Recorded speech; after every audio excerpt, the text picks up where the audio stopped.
Good morning, everybody. Bonjour tout le monde qui est à l'écoute. Nous remercions les autres pour votre patience. Nous commençons l'évidence pour un jour bon matin devant la commission. Good morning, Morning. Mr. Ibrahim. Thank you for coming to the commission this morning. We would like to start with your testimony. Would you like to take the oath? Yes, May I know your religion, please? I was born Muslim. Okay. Will you repeat after me? Sure. I affirm. You don't have to raise your hand. Okay. I affirm I affirm that the evidence that the evidence I shall give I shall give before this commission before this commission shall be the truth, shall be the truth, the whole truth, the own truth, that nothing but the truth. but nothing but the truth. Thank you. Okay. Could you, for the record, state your name and your profession? My name is Amir Ibrahim. I am currently an independent consultant. Thank you. Now, could you tell us a little bit about yourself? Are you a Seychellois? I am a Seychellois. Yes. Yes, a little bit about myself. So I have a PhD in marine science. I've studied for several years in Australia. I returned to Seychelles in 2015, where I completed my PhD research in Seychelles waters. I then joined the SFA. Tell us first what your PhD was in. So my PhD was on the role of herbivorous fish species and how they contribute to the resilience of coral reefs in Seychelles. It was environmentally focused as well as fisheries focused. Okay. Continue. Yes, so I joined the SFA in 2018, and I started off as principal fisheries scientist. I was later promoted to head of fisheries management and technical coordination. And I then decided to leave the SFA, where I became an independent consultant. I have also been involved in several other organizations. So, for example, I consulted for the Island Conservation Society for a period of about 6 months. I also was a board member of the James Michel Foundation. I am currently the chairman of the Marine Conservation Society, Seychelles. I am currently a faculty board member of Business and Sustainable Development at the University of Seychelles. I am a member of the board of trustees of the Moyen Island Foundation Trust. I am also a member of the Global Fish Path Network. Currently, I am an independent consultant where I've undertaken high-level consultancies for the FAO, the UNDP, GEF7, the World Bank, just from memory. Mr. Ibrahim, how well do you know the Outer Islands? Very well. So I had the privilege of working on the Outer Islands, specifically around Cosmoledo, Aldabra itself. And to me, they were one of the most beautiful places I've ever studied and had the opportunity to live in my professional career. Do you know Assomption Island? Yes, I do. From memory, I've visited Assumption on 5 separate occasions. And I have not personally done scientific research on Assumption, which is something that is lacking, I think, in its entirety. But I am very familiar with its habitats, and through several publications that have been produced. It must be stated for the Commission's information as well. I am currently jointly coordinating or managing the Aldabra Group Management Plan as a consultancy, and within that consultancy itself, Assomption is one of the most critical areas that will encompass the management plan. Thank you. How did you come to know about the hotel development project in Assomption? Well, I think it was very topical in terms of it being talked about in the scientific community. I've heard from several people that are within the scientific community that had a purview or an insight into the development that was coming up. Also from conversations with different people that work on the Outer Islands. And Mr. Ibrahim, you approached the Commission with an offer to assist the Commission in the inquiry. Is that correct? That is correct. And yes, go ahead. And in that essence, I have produced 2 technical documents for the Commission. If I may. But before you go to your report that you have submitted to the Commission and for which we are grateful, did you recently visit Assomption before you carried out the reports? Yes, I did. I visited Assomption on the 11th of December 2025, where I accompanied the Commission. And you can now continue and tell us what assessment did you carry out on that mission, and then your subsequent reports that you delivered to the Commission. Sure. So after the visit, I had submitted 2 specific reports to the Commission. The first one was an expert review and analysis of the prohibition notice that was issued by the Ministry responsible for Environment on the 14th and the 13th of November 2025, and an opinion on the timing of the biodiversity assessment. The second report was a joint report in which I developed with Mr. Richard Baxter, who also was on the trip on Assomption on the 11th of December 2025. And that specific report, prior to the trip, we had prepared a questionnaire of specific things that we wanted to look at in relation to the ESIA and whether there has been compliance or not. And I have done this jointly, as mentioned, with Mr. Richard Baxter. And we have 20 findings, yes, in which we have used our expert opinion as well as review based on the ESIA, as well as conversations that we had on the island, whether there has been compliance or not specifically to those points that we had put forward. Okay. Over the past few days, have you followed any of the testimony? I have, not all of them, but I have a few of them. And in preparing your assessment and the report, have you also looked at the ESIA and other documents to do with this project? That is correct. More specifically, I have looked at the ESIA itself. I have looked at the stop notice that was issued on the 13th and the 4th, the prohibition notice that was issued on the 13th of November, and the stop notice that was issued on the 14th of November 2025.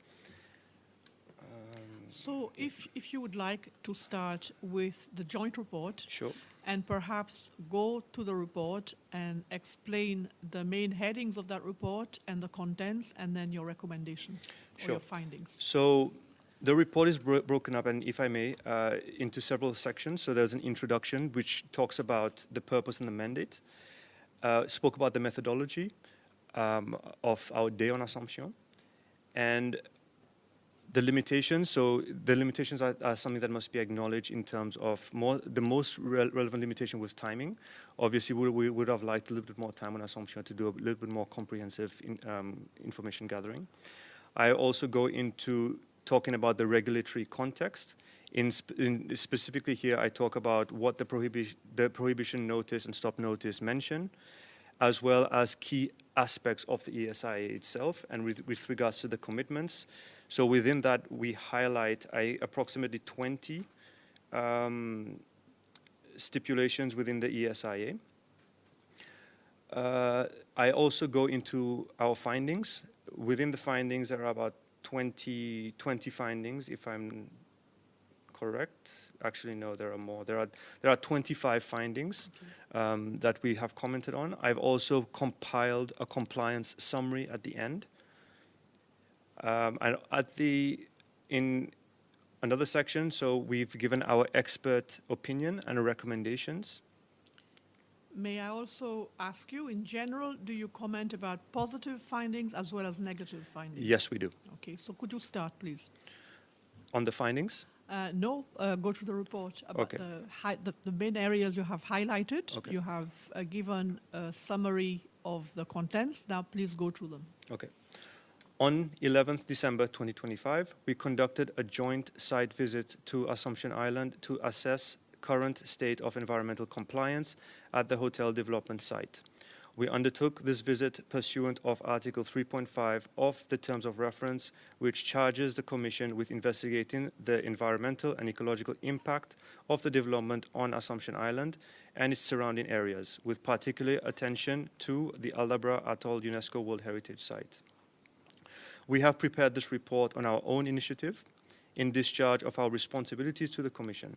The environmental matters addressed herein fall squarely within the scope of the Commission's mandate as set out in Article 3.5, which requires the investigation of, and I then state within the TOR, Would the Commission like me to go through that? No, that part of the report, that part of the mandate of the Commission is to do with the environmental impact of the hotel. Would I be correct? Yes, correct. Thank you.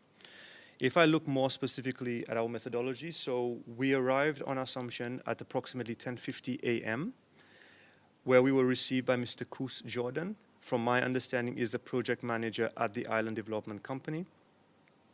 Mr. Jordan accompanied us throughout the inspection and facilitated access to areas of the development site. Though time constraints prevented comprehensive coverage of all areas we wished to inspect, we departed Assumption Island at approximately 5 p.m. that same day. As mentioned earlier, we had a systematic field guide that would guide us as to what questions we wanted to ask, as well as areas that we wanted to visit specifically. And the guide was structured around mandatory requirements and prohibited activities specified within the ESIA. With reference to specific sections and page numbers, our observations were recorded contemporaneously, and photographic and drone footage evidence was gathered throughout, and I have compiled that within an Annex 1 within the same report. Do you want Annex 1 to be projected? Not at this stage, thank Okay. you. So during the visit, we posed questions to Mr. Jordan and separately to the IDC Deputy Chief Executive Officer, Mr. Christian Lyonnais, who was also present. We did not have the opportunity to speak in detail with the environmental officer, Mr. Daniel Rosette, appointed by the Seychelles Island Foundation in August 2025, or with representatives of the developer, Ocean Breeze Investment Limited. The limitations this imposed on our inquiry are noted where relevant. Mr. Daniel Rosette, it must be stated, however, Mr. Daniel Rosette has sent a report after we submitted questions to him on 7th January 2026, and I attached this as Annex 3 on the same report. Thank you. Okay, so talking more specifically about the limitations, as mentioned, time constraints was one of the main limitations. Additional limitations, so despite repeated requests, we were not taken to the cemetery located approximately near Villa 22. If I may interrupt you here, there is actually a cemetery near the village, the IDC village on Assomption. That is not what you are referring to. Correct. There are two cemeteries on Assumption. From my understanding, the second cemetery in which we are talking about here is of a young boy by the name, family name of May, if I'm not mistaken. Yes, it was referred to by Mr. Ispaon yesterday. Okay. So you tried to find that gravesite? We tried to find the gravesite, and we had asked Mr. Koos on several occasions for us to take us to the gravesite, in which he had agreed. But we did not see it. Despite also several requests that were asked to... You had the position of where the gravesite should have been. We had an approximate position, correct. And you looked around that position.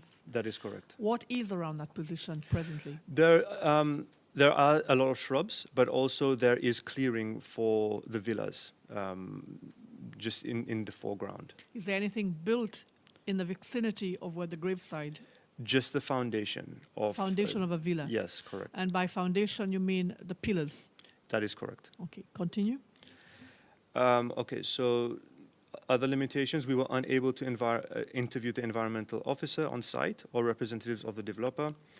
Another limitation, certain technical verifications, such as precise setback measurements and geotechnical substrate analysis, were beyond the scope of a single-day inspection.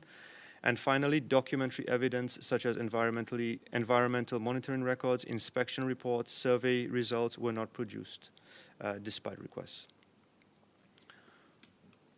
Okay, faced with those limitations, were you, however, able to assess the situation on the ground? Yes, correct. Okay. So there are specific areas in which we assessed.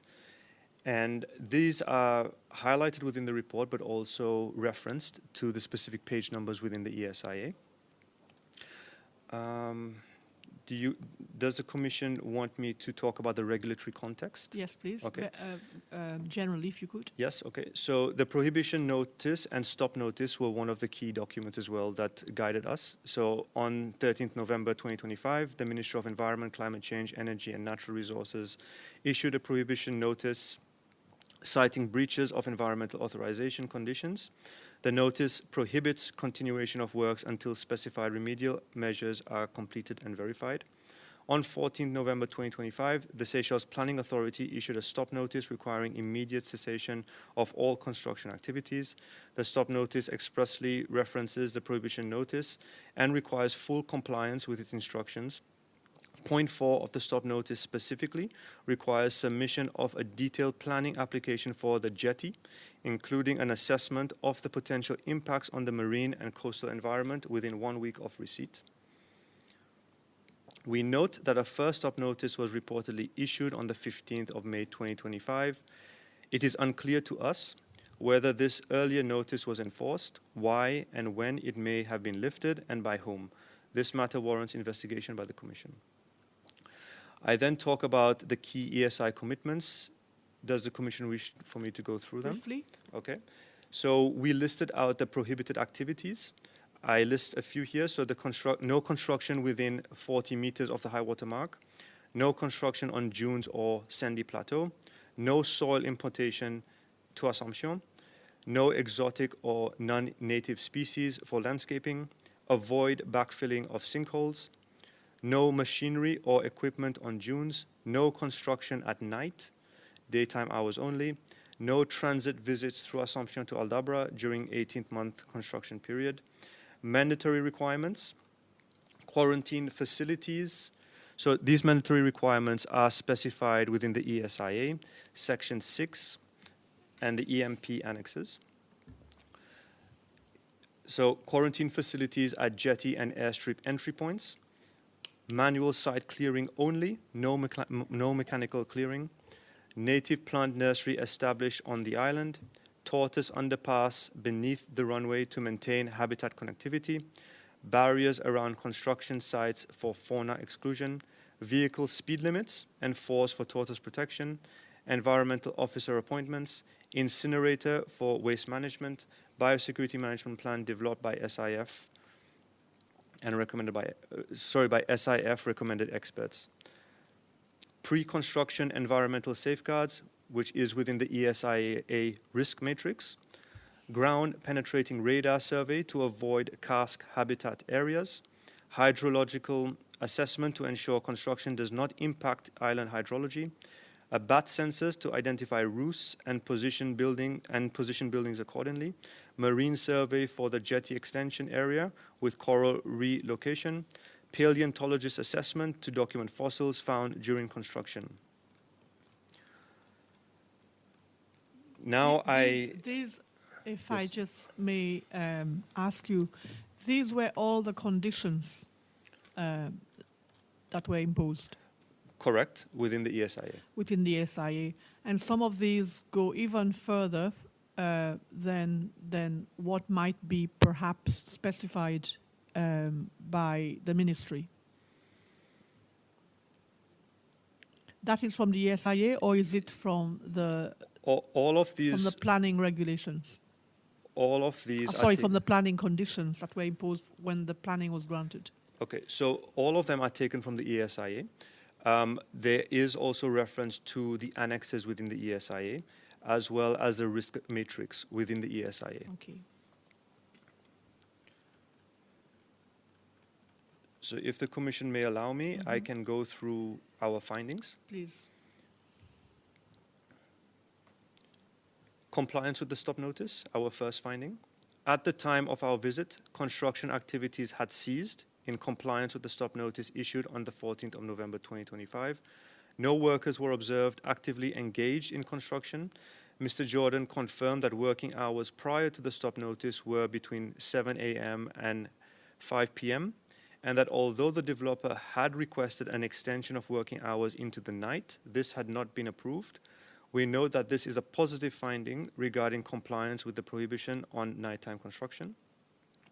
The IDC Deputy Chief Executive Officer, Mr. Christian Lyonnais, informed us that approximately 500 workers remain on site, which corresponds to the peak construction workforce permitted under the ESIA.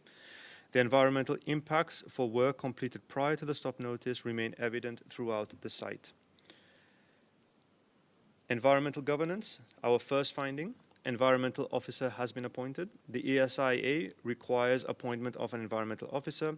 We were informed that Mr. Daniel Rosette was appointed to this role by SIF in late August 2025. However, from memory, I think he only started work in September 2025.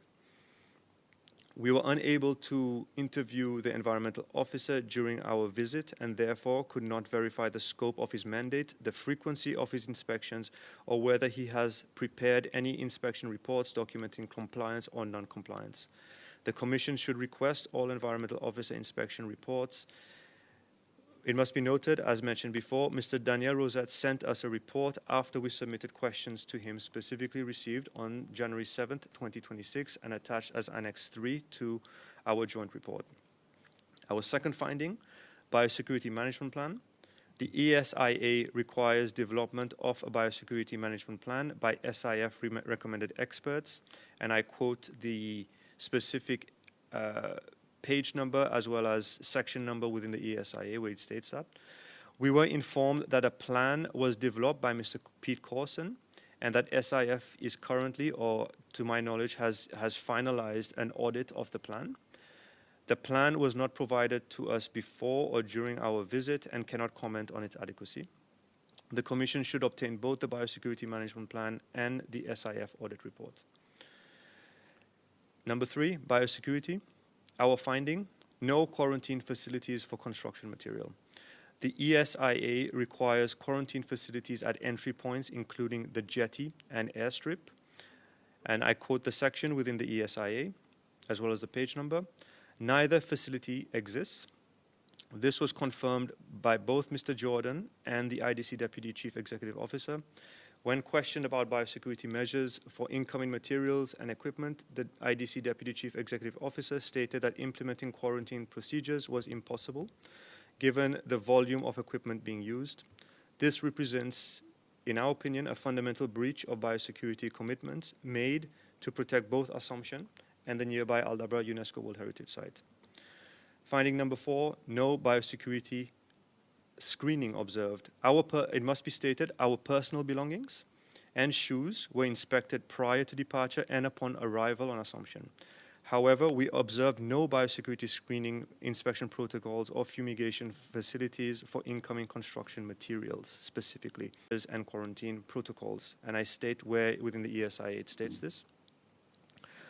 Given Assumption's proximity to Aldabra, approximately 27 kilometers, and the prevailing southeast trade winds that could carry invasive species directly to the World Heritage Site, the ESIA acknowledges that, and I quote, Assumption needs to be kept clean because any toxic pollutants and invasive plant and animal species, especially birds and insects, will be carried from Assumption to Aldabra by wind and surface currents.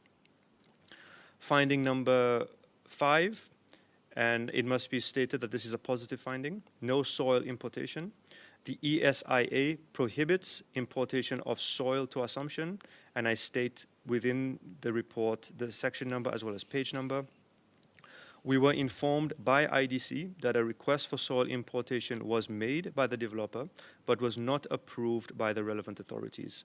We personally did not observe any foreign soil on the island, and we record this as a positive finding. C4, so finding 4, site clearing methods. Finding 6, mechanical clearing was used. So the ESIA explicitly requires that site clearing will be done by hand to minimize the risk of damaging any critical habitats. And I quote the ESIA page number as well as section number here. The IDC Deputy Chief Executive Officer, Mr. Christian Lyonnais, confirmed during our visit that the site clearing commenced manually, but that machinery was subsequently used to complete the clearing. This admission confirms a breach of a fundamental ESIA commitment In addition, we observed large piles of vegetation showing signs of mechanical felling in the area proposed for the farm and organic restaurant. Mr. Jordan stated this vegetation was cleared from the residents' construction sites. Clear evidence of mechanical clearing was observed across multiple construction areas. Excavator tracks, bulldozer scrape marks, and the pattern of vegetation removal are inconsistent with manual clearing methods. And I can draw the Commission's attention to Annex 1, where we have photos of this.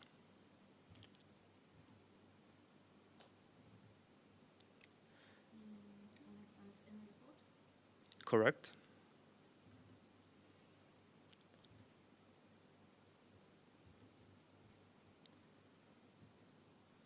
So figure 5, page 22.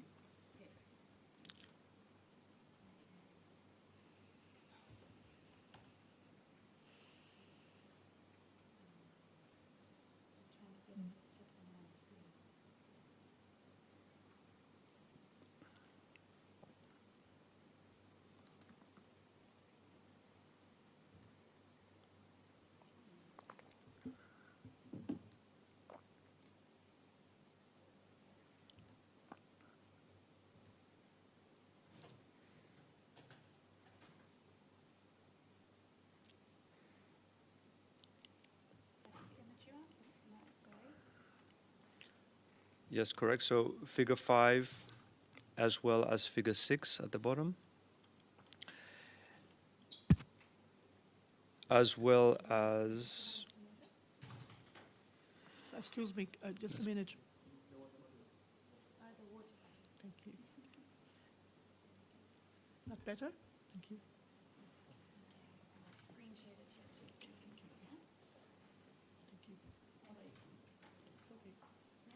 Yes, as well as... Can you tell us what we are observing? So this is what is being referred to as karst caves. And we were instructed that from the first photo, that you can see some green water, they were in preparation to being filled. And if you look at the photo on the right, that's what it looks like once it's been filled. Okay, Ken, there's been numerous witnesses coming here, and there's a confusion between these karst sinkholes and holes that have occurred from granite mining. Okay. Guano, sorry, did I say granite? Guano mining. Is there a distinction between the two? In my opinion, it's very hard to tell. We do not have any documented evidence, as far as I know, of the extent of the guano mining and which specific locations and did they use within the karst areas of mining. But regardless, am I correct to assume that these have developed their own ecosystem now? Guano extraction stopped about 50 years ago. Most definitely. So I can relate this to my own personal experience on Aldabra. On Aldabra, these do exist as well. And for those of you who have visited Aldabra, would know that there is unique ecosystems that exist within those karst sinkholes. So, for example, on Aldabra, there is the upside-down jellyfish that I've personally seen. This is what Mr. Esparon was referring to yesterday. Mr. Esparon was querying whether any studies had been done to see if the upside-down jellyfish actually was in existence in those sinkholes, and if they were filled in, then nobody would ever know. That is correct. Is that a rare species? As far as I know, yes, it is a rare species, and the only place that I know of in Seychelles is on Aldabra. Okay. And no study has ever been made of the sinkholes, as far as you are concerned, on Assomption? Not to my knowledge. And some of those have now been filled in? That is correct. We personally witnessed them and have got confirmation from both the Deputy Chief Executive Officer. And if a biodiversity assessment had been made previously, would that information have been forthcoming? I think it would have been a necessity. because it is a unique ecosystem, regardless of whether it has occurred through guano mining or it's a natural occurrence. It would have to have been a priority for the biodiversity assessment, in my opinion. And since the biodiversity assessment was never done, we will never know. That is correct. Continue. So the picture on the right is where one of those sinkholes have been filled in. That is correct. From memory, it is one of the sinkholes near the west side of the proposed development of one of the villas. So this is what it looks like. And if I may draw the Commission's attention to figure 6, which is just below this one. It shows you how it's completely backfilled as well as capped in preparation for the construction of the villa. This is the capping you're talking about? That is correct. You've been referring to the environmental and social impact assessment report. Was this infilling or this backfilling permitted in the planning application? So within the ESIA, it stated specifically it should be held at a minimum, or it should be minimized. It is not recommended. It would be the exact wording from my understanding. So it does not mean that, in my opinion, that it should not happen, but it should be avoided. And you're not aware of the planning conditions that were attached I am not aware. to the building. So you don't know whether planning itself had prohibited That the is correct. infilling.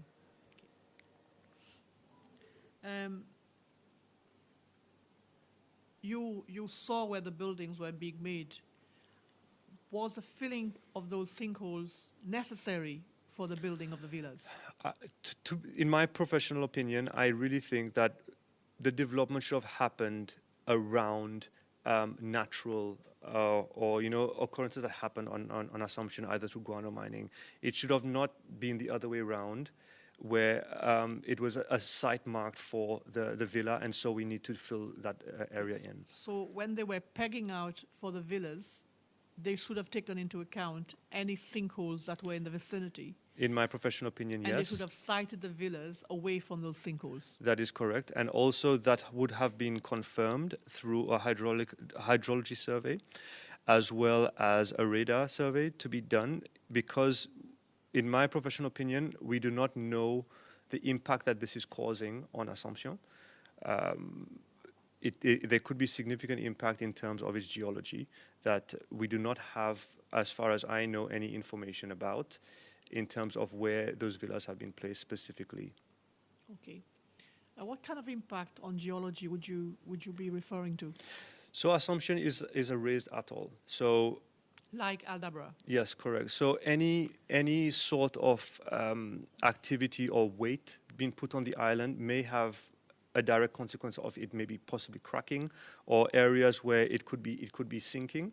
And through a hydrology survey, it will be able to determine where it would be possibly safe to actually have weight being put on the island, or where it should be avoided. Okay.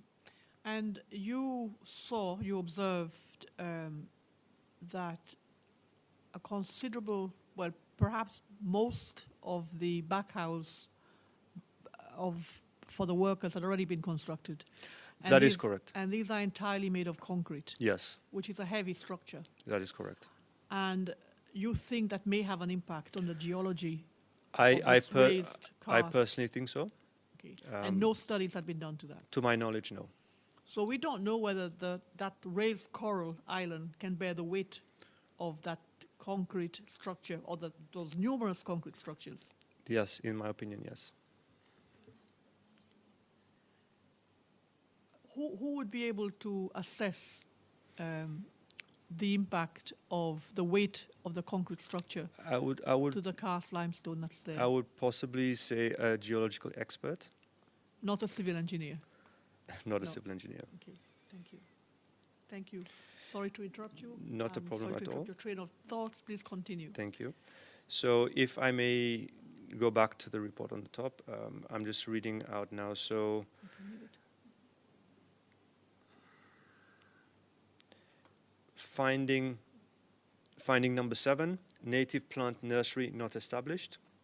The ESIA requires establishment of a native plant nursery for propagation of endemic vegetation. I quote the ESIA page number as well as annex. Mr. Jordan confirmed that no nursery has been established on the island. When asked about plant sourcing for rehabilitation works, he could not confirm any arrangements for native species propagation.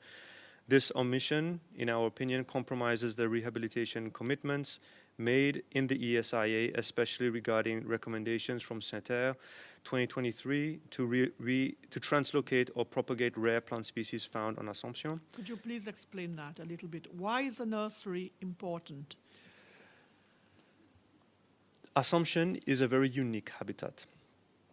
There are endemic species found on Assomption, specifically a grass species that is found nowhere else in the world. Nowhere else in the world? Yes, it's an endemic species. What is that grass called? I refer to it, if the Commission may just bear with me. That's a June grass, is it?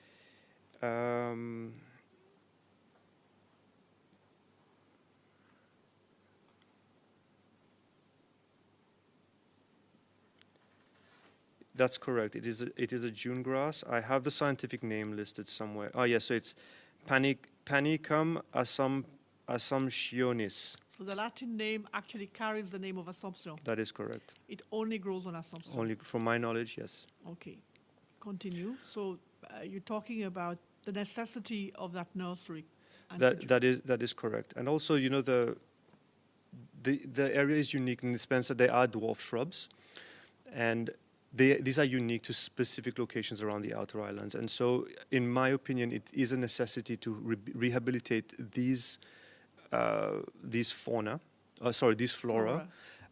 in case they may be impacted by the development. And a study of that flora was done by Mr. Santerre. That is correct. And what year was that, Mr. Ibrahim? 2023, to my knowledge. So that's a quite up-to-date report. Yes, that is correct. On the specific flora of Assomption. That is correct, and a fairly comprehensive report, Comprehensive. in my opinion. So if the nursery was to be set up, it would be to propagate that flora, which could then be replanted. For example, if we can look at this bare landscape here, to rehabilitate this bare landscape. That is Am correct. I correct? Yes, you are correct. Thank you. Continue. Thank you.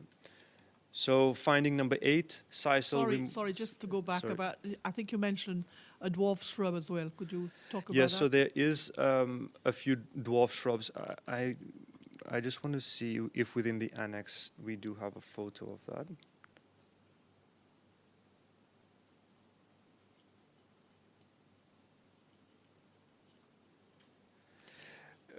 You can, if I may refer to Annex 1, Figure 17.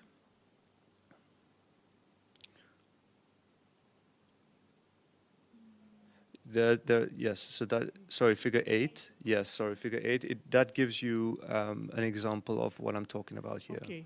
So apart from just preserving it for the fact that it is unique, what use have those shrubs got? I suppose the social impact of those shrubs. Yes, so they may be nursery grounds for giant tortoises, as well as along the coastline, useful shrubbery for turtles that come to nest, specifically on the west side of Assomption. Okay, we heard from another expert that between the months of April and November, the conditions are very poor on Assomption in terms of human habitation. Would that be correct? That would fall during the southeast monsoon. During the southeast monsoon. And that during that period, in fact, Mr. Leone also talked about that, there's a lot of sand whipped up in the winds. Okay. Do these shrubs have any mitigating effect on those conditions? In my professional opinion, yes. We've seen this not only with these shrubs found on Assomption, but also, for example, mangrove habitats. So they would play the same role, I anticipate, as areas where coastal vegetation does exist. And do they have any role to play in the preservation of the dunes? That is correct. Obviously, with strong wind, you may see dune movement, and when there is shrubbery, that would help mitigate some of that wind action directly onto the dunes. So there again, the biodiversity assessment was not done, and development has happened regardless, so we don't know what impact it will have in the future on Assomption. Would I be correct? That is correct. Thank you. Thank you. Would the Commissioner allow me to continue Please, with our yes. findings? All right, so I'm on finding number 8, sisal removal has not commenced. The ESIA commits to progressive removal of invasive species, including sisal, during construction and operational phases. The IDC Deputy Chief Executive Officer confirmed during our visit that sisal removal has not commenced due to capacity constraints. Large stands of sisal remain throughout the island with no apparent removal program in place. Finding 9, construction in sensitive habitats. The ESIA asserts that the project aims to minimize impacts on sensitive habitats and states that the proposed development will be constructed primarily within the habitat type described as inland open mixed shrub of the champignon. And I quote where within the ESIA it states this. However, a review of the ESIA own spatial analysis, and I make reference to where specifically, together with the independent habitat mapping undertaken by our organization, so myself and Mr. Rich Baxter, to identify areas of high to very high conservation value. And I may want to maybe turn the attention to the Commission to Annex 2, which is attached as a separate document. Yes, that is correct. So this was developed by ourselves, where we used information based on the report submitted by Dr. Bruno Santerre in 2023, which highlights areas of high biodiversity conservation value by different colors. So blue, very low, green, low, bright yellow, moderate, dark yellow, high, and red, very high. And as you can see, along the west side of the beach, it is identified as very high, where the development is primarily situated. Did you hear the evidence of Mr. Greg Burke yesterday? I did. I put the question to him about whether the area where the hotel development was taking place, which is along this area here, and he said he did not think it was a very important biodiverse area. I would respectfully disagree. And your findings are based on Mr. Santerre's, who had been there himself to Yes, carry correct, and had done the terrestrial work in terms and of that's the only flora. base study we have That on is the flora From my knowledge, yes. of Assomption. Please talk to us a little bit about what that very high conservation value So is. we spoke about the dwarf shrubs. That dwarf shrubbery is found along the whole west coast of Assomption. And also there is a specifically high density of green turtle nesting that is occurring. In fact, when we were there, and if I refer back to Annex 1, we had put a drone in the air and we saw countless number of nests along that west beach. We even had turtles were seen through the drone footage within the water mating. That footage is going to be shown later by Mr. Baxter when he That comes is to correct. testify. That Yeah. is correct. So in my professional opinion, I definitely respectfully disagree with Mr. Burke here in stating that this area is not a high biodiversity area. Can you tell the Commission what accounts for this big difference in opinion between yourself and Mr. Burke on this issue?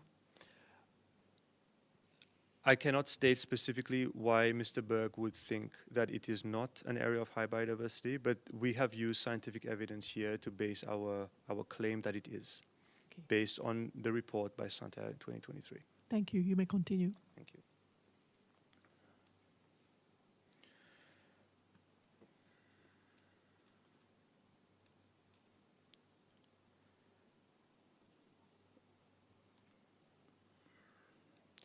Okay, so if I go to finding number 10, which is about the turtle nesting habitats, we observed a large water pipe running along the West Beach crest.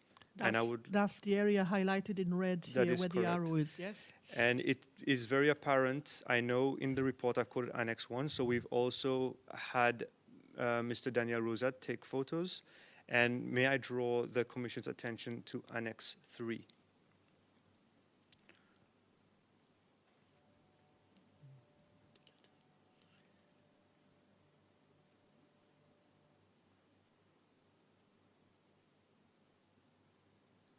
Is there pictures on Annex 3? Yes, correct. Okay. Appendix 5, which is page 18.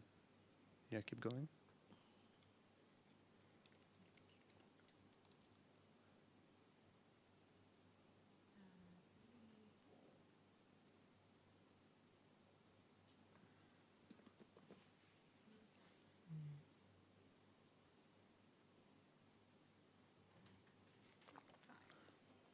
There we go.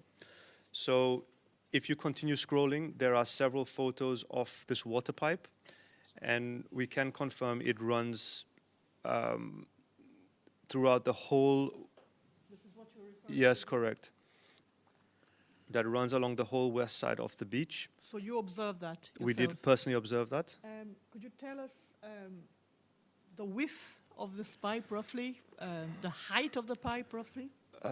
From memory, I think it was probably about 6 inches. A 6-inch pipe. A 6-inch pipe. And when asked about the pipe, it was stated that it is a water pipe leading into the Sheikh's villa at the end of the west side, and it is a temporary pipe. We do not have confirmation of how temporary this pipe is, considering that there has been a stop notice that is issued. So you don't know also how long this pipe has been in situ? That is correct. But it runs for how many meters? It runs from memory. It spans the whole west side of the whole beach. About 5 kilometers, I would say. And the whole beach is a nesting site. You observed That is nests. correct. We personally observed nesting sites underneath the pipe and behind the pipe as well, which indicates that it is an obstruction to nesting turtles. Okay. Thank you. And if you continue scrolling, I think the last photo, you can see evidence there that is a nesting site, and the pipe is running directly over it. This is the nest. Correct, and there's one at the end as well. Below. Keep going. Yep, there we go. So when the hatchlings will come out, how will they be able to get over the pipe to make their way to the ocean? It obviously may be an obstruction to hatchlings. The nest?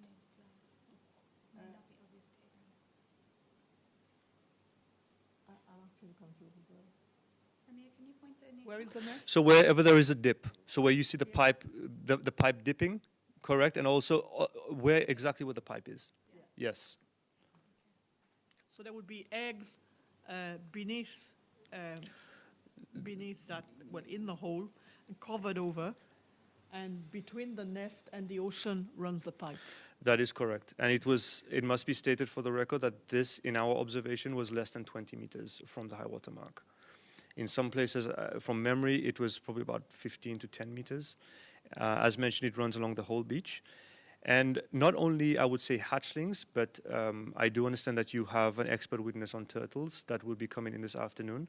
It may also impact turtles that are coming up to nest themselves. Turtles are very sensitive to any kind of obstruction, and it may deter them from actually nesting. Thank you. You can continue. Okay. So finding number 11, no turtle monitoring records. We requested turtle monitoring and conservation activity records as required under the EMP. No records were produced. Mr. Jordan confirmed that no turtle monitoring records are available, to his knowledge. Effective conservation of this globally important nesting population requires systematic monitoring that appears not to be occurring. The SIF officer on site does not perform turtle patrols as a specific job duty, only on an ad hoc basis. Finding number 12, beach crest vegetation intact. So we observed that the beach crest vegetation has not been disturbed to date. However, Mr. Jordan had indicated that some trimming may be required at a later stage. The Commission should monitor this commitment as beach crest vegetation provides critical screening for turtle nesting habitat.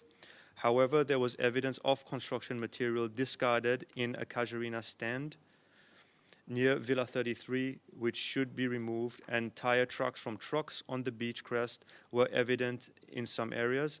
And may I draw the Commission's attention to Annex 1, Figure 8 and 10.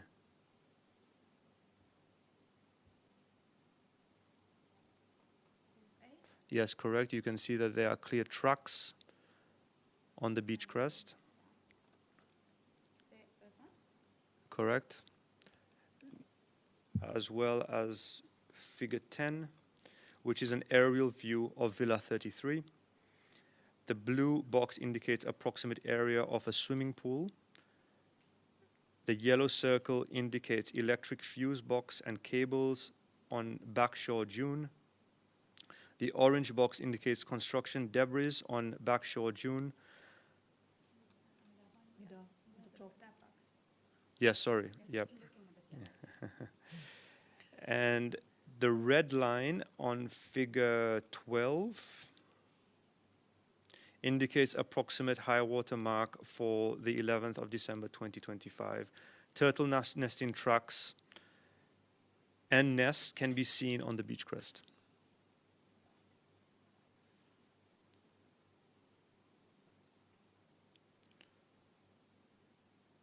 Thank you.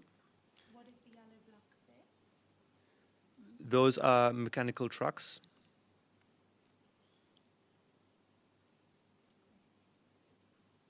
Thank you. And that is the road as well, is it not? That is correct.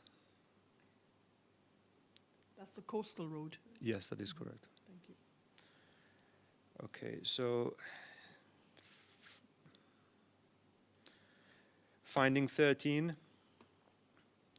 no barriers around construction sites. And I must say this, to me, was one of the most impactful observations, where the EMP requires that barriers should be installed around construction site to prevent incursions of native fauna. No barriers were observed at any construction site. Giant tortoises were seen wandering freely through construction areas, exposing them to risk of injury or death from machinery and vehicles, and drone imagery shows tortoise tracks within a construction site. From my personal observation, when we were being escorted back to the airport, the airstrip, there was a juvenile tortoise that crossed the road while we were heading there. So it shows that there is active movement happening of tortoises within the construction site itself.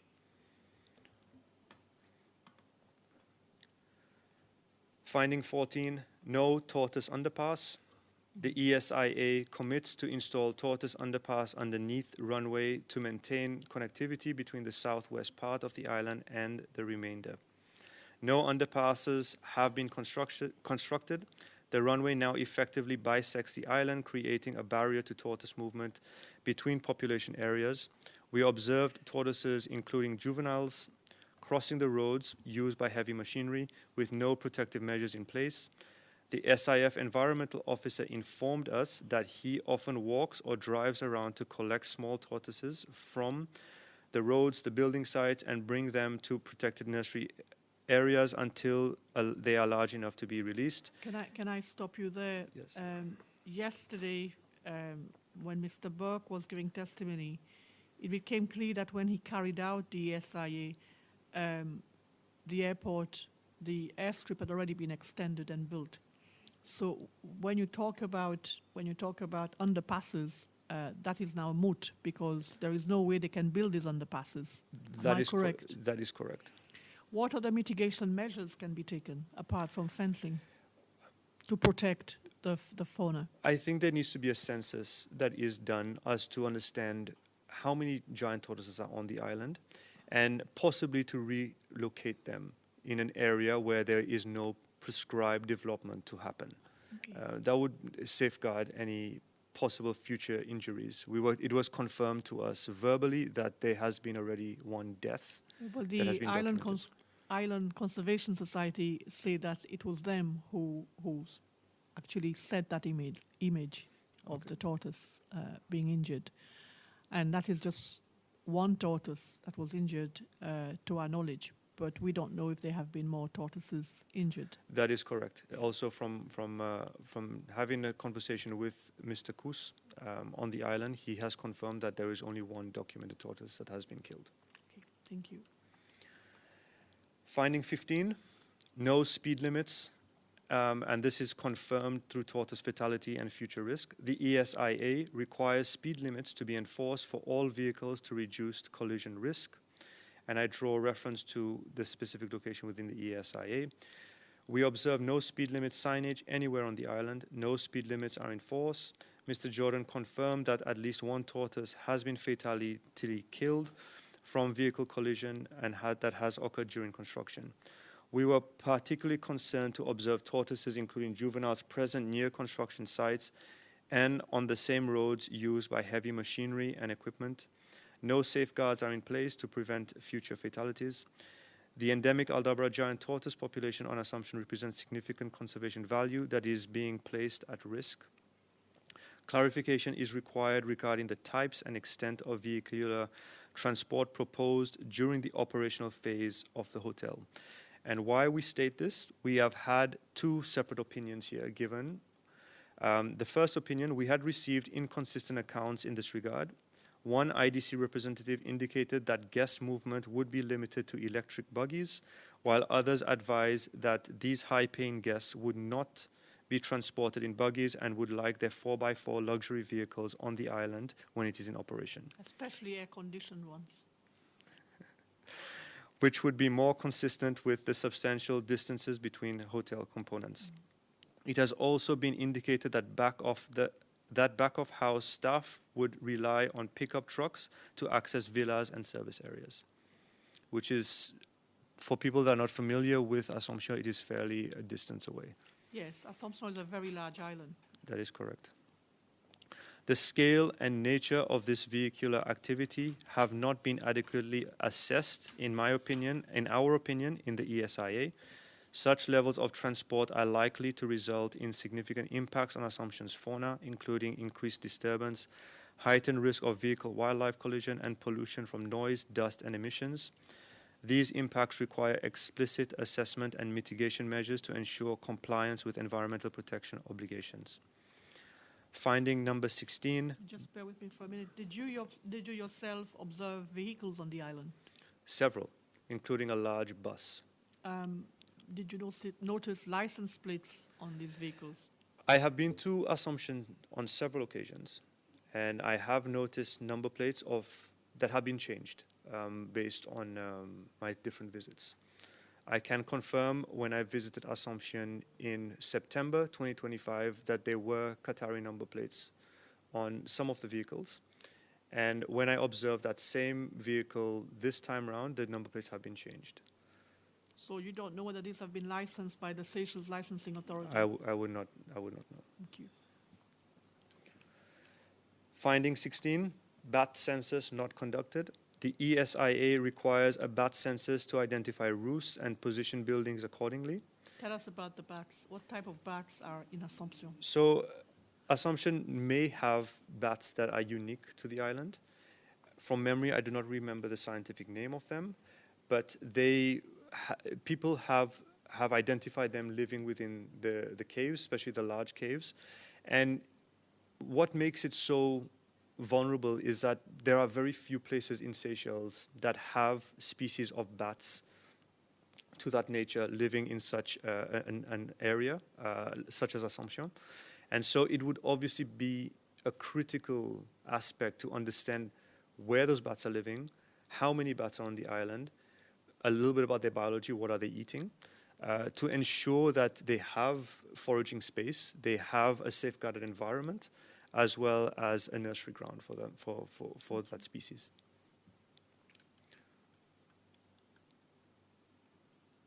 Mr. Jordan confirmed that no bat census has been carried out. Buildings have therefore been positioned without verification that bat roosting sites are being avoided. Finding 17, sinkholes filled on construction sites. The ESIA commits that all buildings will be built on pillars and the ground below the units will not be raised, and that buildings will be built on pillars to avoid the need of backfilling any large sinkholes. And I quote within the ESIA where it states this: "We observed that sinkholes on the construction sites have been extensively backfilled using rocks excavated from the sinkholes along with dune sand. This approach appears to contradict the earlier statement indicating that," and I quote, "only minimal backfilling will be required." And I state within the ESIA the section number as well as page number, as well as we had referred to Annex 1, Figure 5, 6, and 7, which clearly shows Which backfilling. we have projected already. That is correct. Yeah. This backfilling and concrete capping is required to create stable foundations for building and was observed on each villa site. This process requires a considerable volume of dune sand. In addition, it is unclear how this backfilling of these sinkholes impacts the hydrology of subterranean systems which are connected to the ocean. The karst ecosystem on Assumption includes unique features such as inland sinkhole mangroves found nowhere else in the world, and I quote where within the ESIA it states this. We did not have the opportunity to visit that, unfortunately. We were informed that no inland freshwater sinkholes have been filled, and that buildings personally observed during our visit appear to be constructed on pillars. However, time constraints prevented us from inspecting the large karst caves that have reportedly been filled as well, or the 3 identified mangrove sinkholes. We did not observe pollution in karst features or freshwater sinkholes. The Commission should investigate the full extent of sinkhole and karst filling, and feature filling, Finding 18, no marine survey for jetty extension. The ESIA, it requires a marine survey of the proposed jetty extension. The IDC Deputy Chief Executive Officer confirmed that no marine survey has been completed. A request for the jetty extension was submitted to the Planning Authority approximately 2 weeks before our site visit, so I would assume early December. Yes. You heard Mr. Burke yesterday when I asked him about the marine spatial report or assessment, and he did not think that the extension of the jetty would in any way have any impact, and that therefore he did not see it as a necessity, despite what you have stated the SIA said. In my professional opinion, this statement will need to be backed up by science. We cannot make, in my opinion, cannot make a statement without being verified by I scientific. specifically asked him whether the reconstruction of the jetty and the extension of the jetty would have any impact on the sand dunes or on the foreshore in terms of silting, and he was not of the view, because he said the jetty had been there from time immemorial, and that therefore he did not think they would have a negative impact if it was reconstructed. One thing that we need to consider, I personally have not seen the submission to the Planning Authority as to what this extension entails specifically, how far ahead it's going to be, and reconstruction of the original jetty and extension are 2 different things. And I'm not at liberty maybe to comment on that, as I have not seen any details with regards to the extension. There's a proposal for part of it to be put on pilings and also a floating pontoon. If this is the case, I personally would tend to concur with Mr. Burke in terms that I do not personally think that it may impact the sand dunes or the beach in itself, especially if they are placed on pilings, as you say. However, I cannot verify that without having a detailed... It's different if there's a floating pontoon? No, so floating pontoons would be actually floating devices. Okay. So again, in my opinion, I don't think so. But also depending on how extensive they are being proposed. Apart from the rebuilding of the jetty, I don't know whether that's part of your findings. Is barging part of your findings? I do not know. No, Yeah. they are not. Yeah, can I ask you, I asked Mr. Burke whether the fact that the materials, construction materials being transported from Mahe, along with, I believe, food for the workers, whether not unloading them on the pier, but rather barging them onto the foreshore, would that have an impact? And he didn't think it would. In my opinion, more points of entry may have a greater impact in terms of biosecurity, for example. If there was a jetty, there is one point of entry, and everything would be along that jetty, which is more easy to control, in my opinion. The Commission received a document, I believe from IDC itself, about a barging incident that happened. As you know, the weather can be very heavy at some points of the year on Assomption, and the barges sometimes have great difficulties in terms of mooring and in terms of unloading. And I believe there was an incident when the barge had difficulties and the moorings broke. What kind of impact does that have, and what kind of impact would perhaps fuel effluent have? Without having seen or observed an marine survey of the habitat, for example, I think it would be very difficult for me to comment on. Obviously, if there is a large habitat of coral within that area, I can confirm that there are seagrass meadows in certain patches along that area. But without having any scientific evidence, it would be very hard to determine what impact it may have on the ecology as well as on the habitat specifically.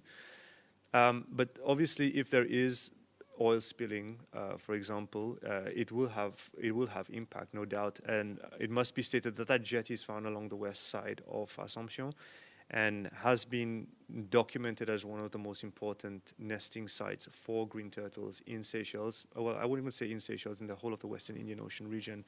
And so they nest also close to where the barges are operating. I've personally observed nests where the barges do operate, and so it would have an impact, in my opinion. Okay. My concern as a layperson is not solely about Assomption. I know that West Beach directly faces Aldabra. Would I be correct? That is correct. Would there be any implications for Aldabra? Possible implications. So one of the biggest impacts, in my opinion, would be caused by the location of Assomption. Assomption is approximately 27 kilometers southeast of Aldabra. What that means is that during the southeasterly trade winds, any material, either in the air or by sea, may find its way directly onto Aldabra. And I think that cannot be an oversight. It needs to be acknowledged. Have you yourself observed that on your whilst in Aldabra? Any materials coming from Assomption? I cannot confirm whether they came from Assomption, but I can confirm that there are significant amount of debris found on Aldabra. In fact, there was a cleanup held in 2019 where about 25 tons of rubbish were removed, and so yes, it does receive a lot of debris, and it's possibly caused by the southeasterly trade winds during that time period. Thank you. You can continue. Okay, so now I've finished on the marine environment. I have now looked into finding 19, which is on waste management. No incinerator on the island, finding 19.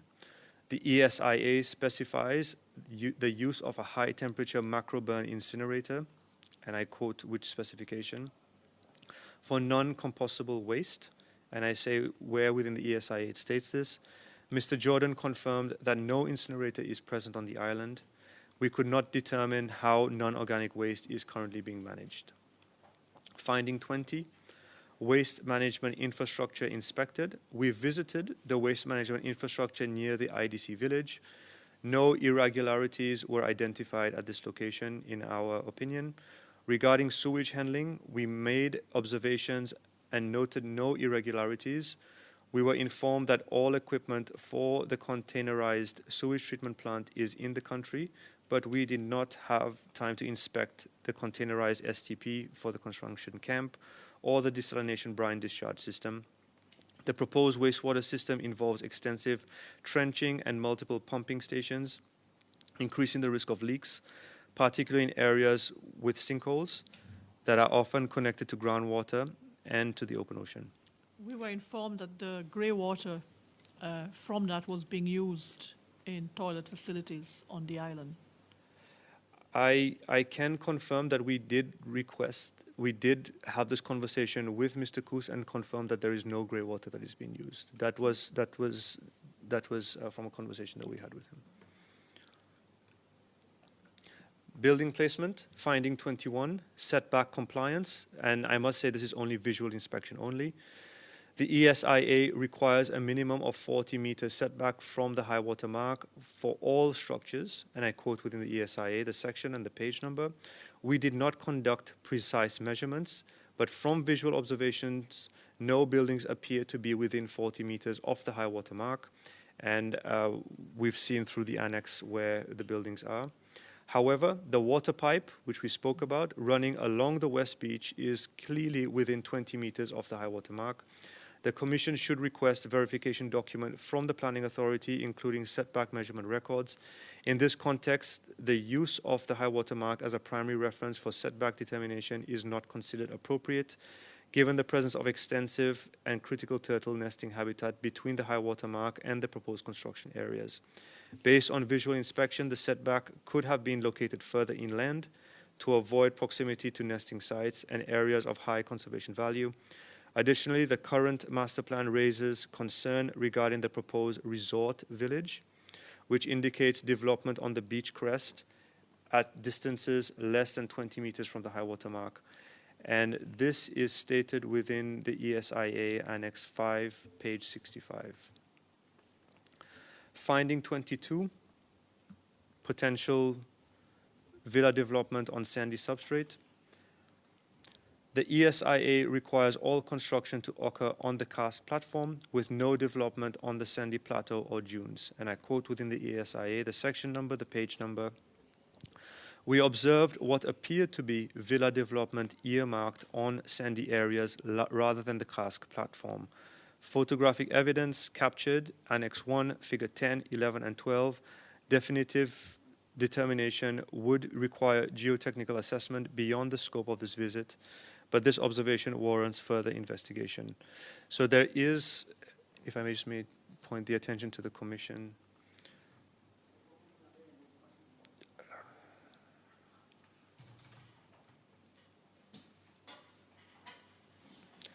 to Annex 1, page 24, Figure 10.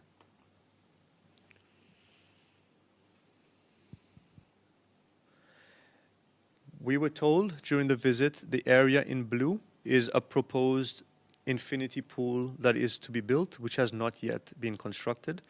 There were, from memory, the pegs present. We personally observed the pegs being placed on the sand, and so this would need to be confirmed as well as determined by someone of that expertise as to whether it has a karst platform beneath.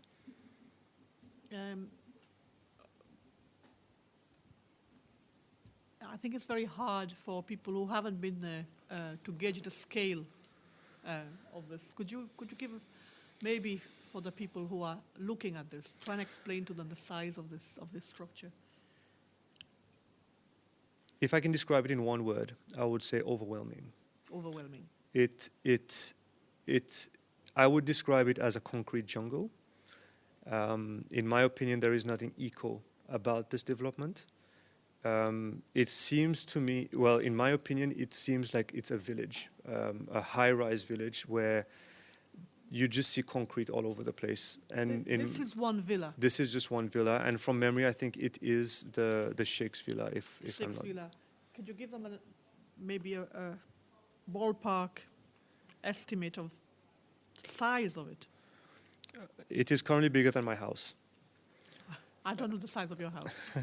Well, it's supposed to be a two-bedroom villa, and a two-bedroom villa, and that is excluding amenities in terms of entertainment, in terms of a gym, in terms of a spa. It is meant to be a 2-bedroom villa, which is extremely overwhelming how big it is, Okay. if I could describe it that way.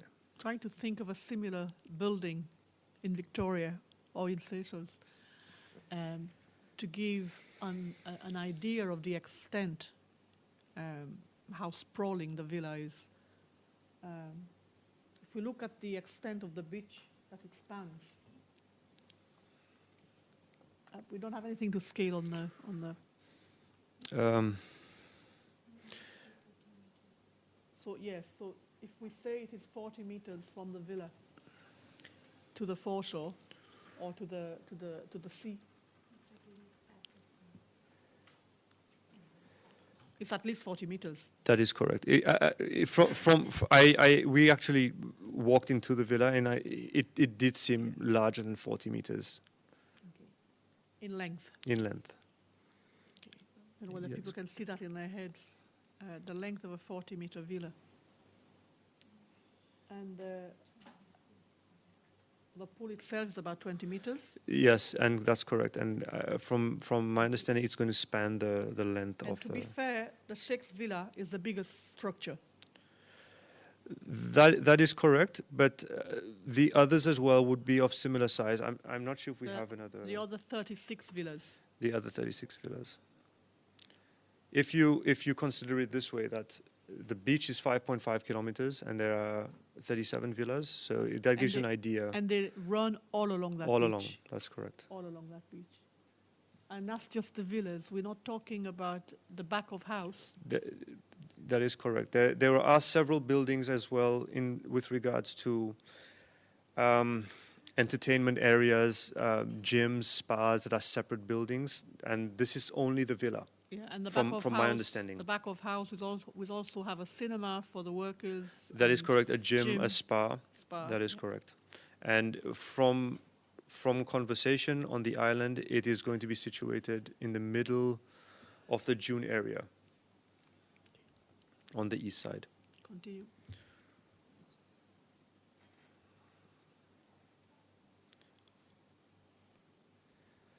Finding 23, old guano storage area. The ESIA references stockpiling at the old guano storage area, which should be located at least 40 meters from the high water mark. And I quote the ESIA section, page number. From visual observation, the old guano storage appears to be at approximately 40 meters from the high water mark, though precise measurement would be required for verification. We note, and there is a photo as well, which we've already gone over. We note that bricks for the construction are stored in the open near the jetty on the beach dune, which is at risk for biosecurity, as access to Aldabra boat transport is from that area. And may I refer the Commission to Annex 1, Figure 20.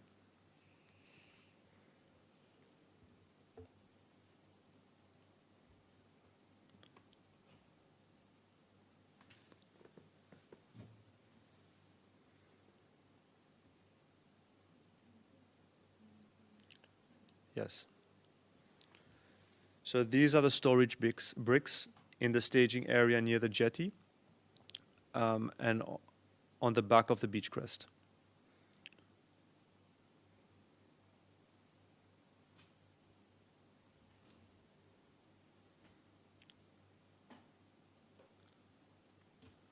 And why this, in my opinion, may be an issue.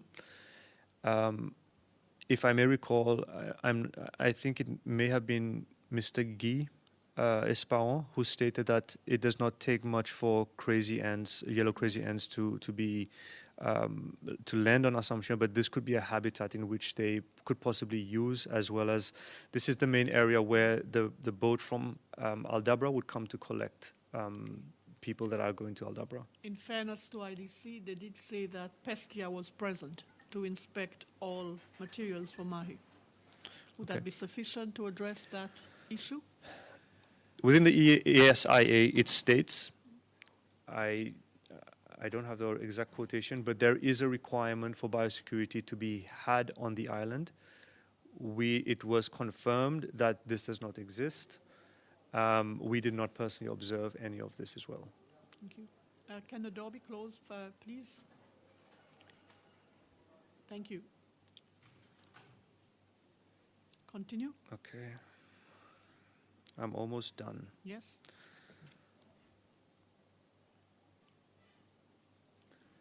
Pre-construction surveys. Finding 24. Ground penetrating radar surveys status unknown. The ESIA requires a ground penetrating radar survey to identify and avoid karst caves and important geological features, and I quote within the ESIA where it states this. The IDC Deputy Chief Executive Officer stated he was unsure whether this survey had been carried out and suggested Mr. Michel Savy would be the appropriate person to ask. The Commission should clarify whether this critical pre-construction survey was completed, and if so, obtain the results. The LiDAR report showing volume of sand and dune habitats should also be requested. Finding 25, other pre-construction surveys unverified. We were unable to verify whether the following required pre-construction surveys and assessments were completed. And I state the hydrological assessment, the sedimentation control measures and sedimentation pits, a paleontologist assignment on documented fossils. And all of this is taken from the ESIA, and I state the page number as well as the location. So those are our findings. As mentioned, that we wish that we had more time to have a bit more of a comprehensive overview. Thank you. I have also compiled a summary in which we identified 25 ESIA commitments, and I have a table. Maybe we can project that if it may be helpful for everyone. Part D, page 14. It's in the in that same document.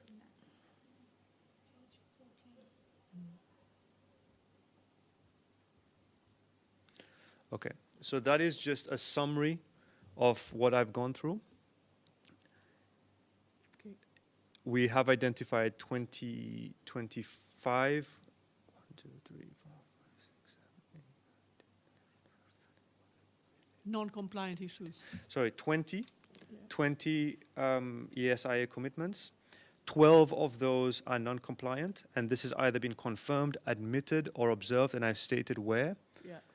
Unverified, there are 4, and I stated what is unverified.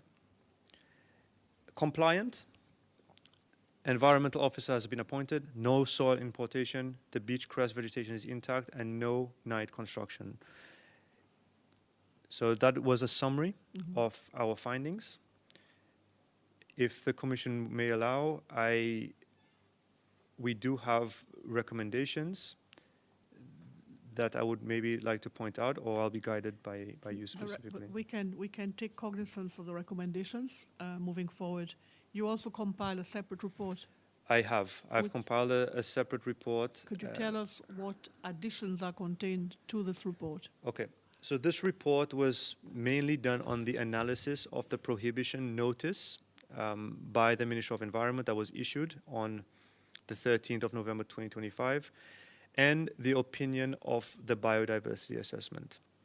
And why I felt it was necessary to develop this document. During our site visit, IDC are of the opinion that the stop notice can be lifted and the biodiversity assessment can be carried out in tandem with the biodiversity assessment. The construction, can be conducted in tandem with the development.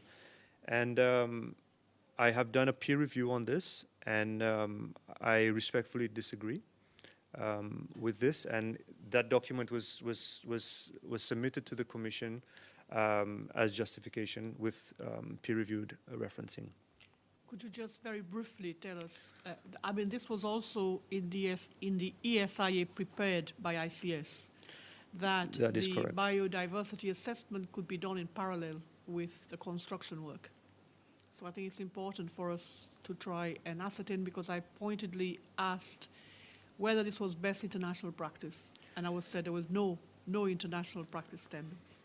There are international best practice, and in my opinion, international best practice should be adopted here, especially when we are talking about a UNESCO World Heritage Site. What literature supports your observations? Several pieces of literature. However, the critical one in terms of biodiversity, I have made reference to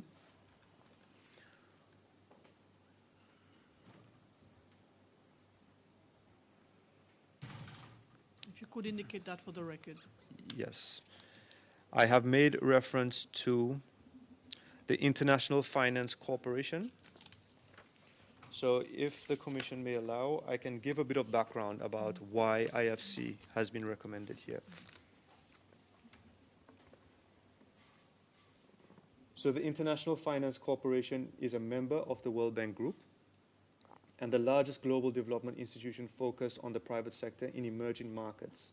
It provides loans, equity investments, and advisory services to private sector projects in developing countries. However, its significance extends far beyond its direct financing activities.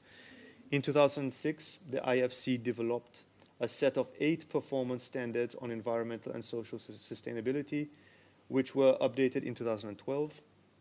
These standards establish expectations on how private sector clients should manage environmental and social risks throughout the project lifestyle. More specifically, Performance Standard 6 specifically addresses biodiversity conservation and sustainable management of living natural resources. The IFC Performance Standard have become the de facto global benchmark for environmental and social management in project finance. This is dated when? Since when have This these? has been updated in 2012, and when we think about international best practice, this is normally the guiding document. So it's been there for a while, That is correct. and it is circulated worldwide, it is well known. That is correct. And that is what you base your opinion on. That is correct. Mainly, Thank you.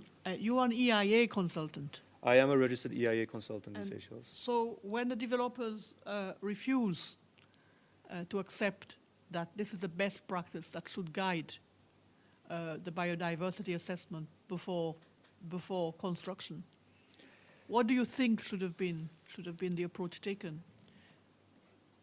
My personal view is that the proximity to Al Dabra warrants international best practice. It's a UNESCO World Heritage Site, which has been recognized internationally. Surely, international best practice should be adopted in terms of an ESIA and also the requirements under the ESIA. And a biodiversity assessment is one of the critical components that has been stated within the ESIA itself and should, in my opinion, follow international best practice. Which is to have it conducted before construction should have started. Before construction over a period of time. Okay.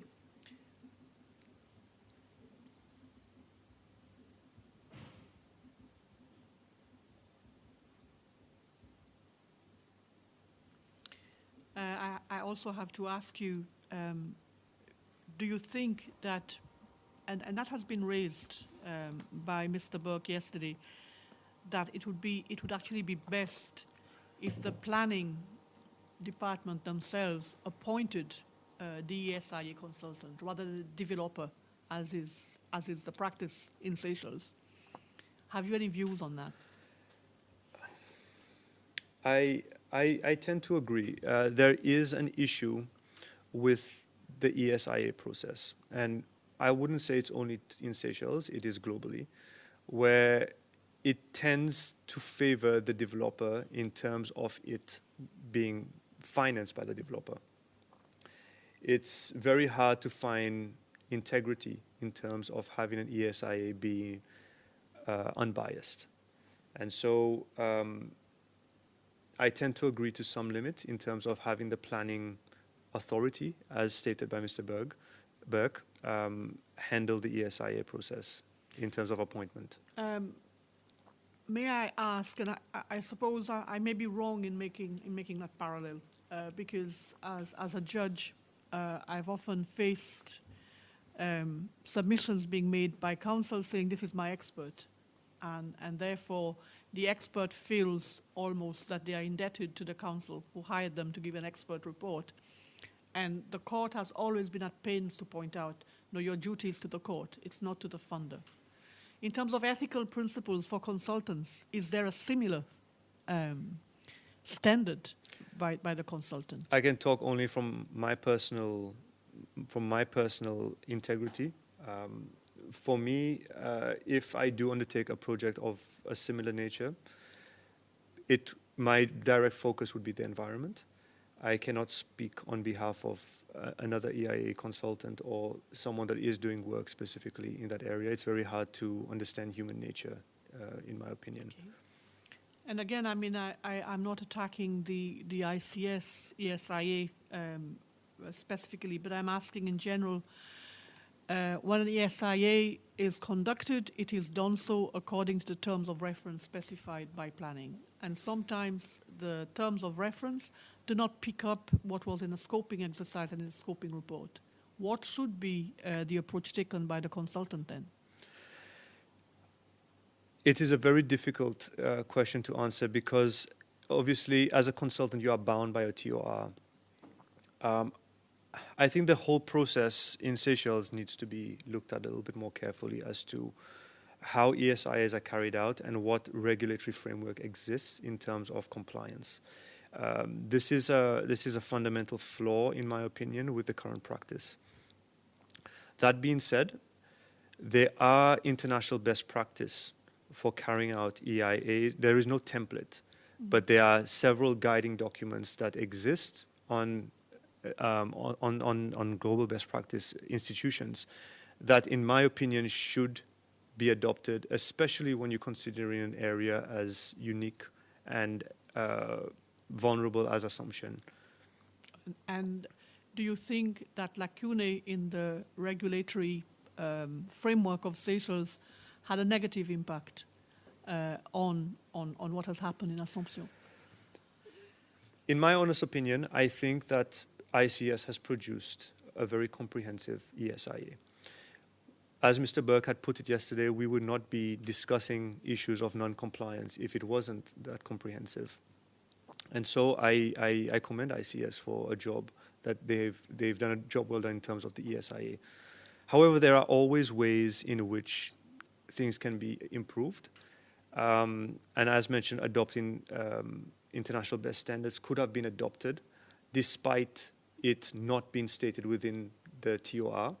I have not seen the TOR, so I cannot comment as to how wide the scope is of the planning authority's obligation, the consultant's obligation to the planning authority.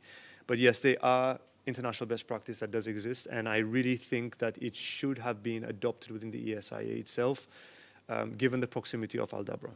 Okay. Have you completed your report? I have completed. No, I have not. Okay.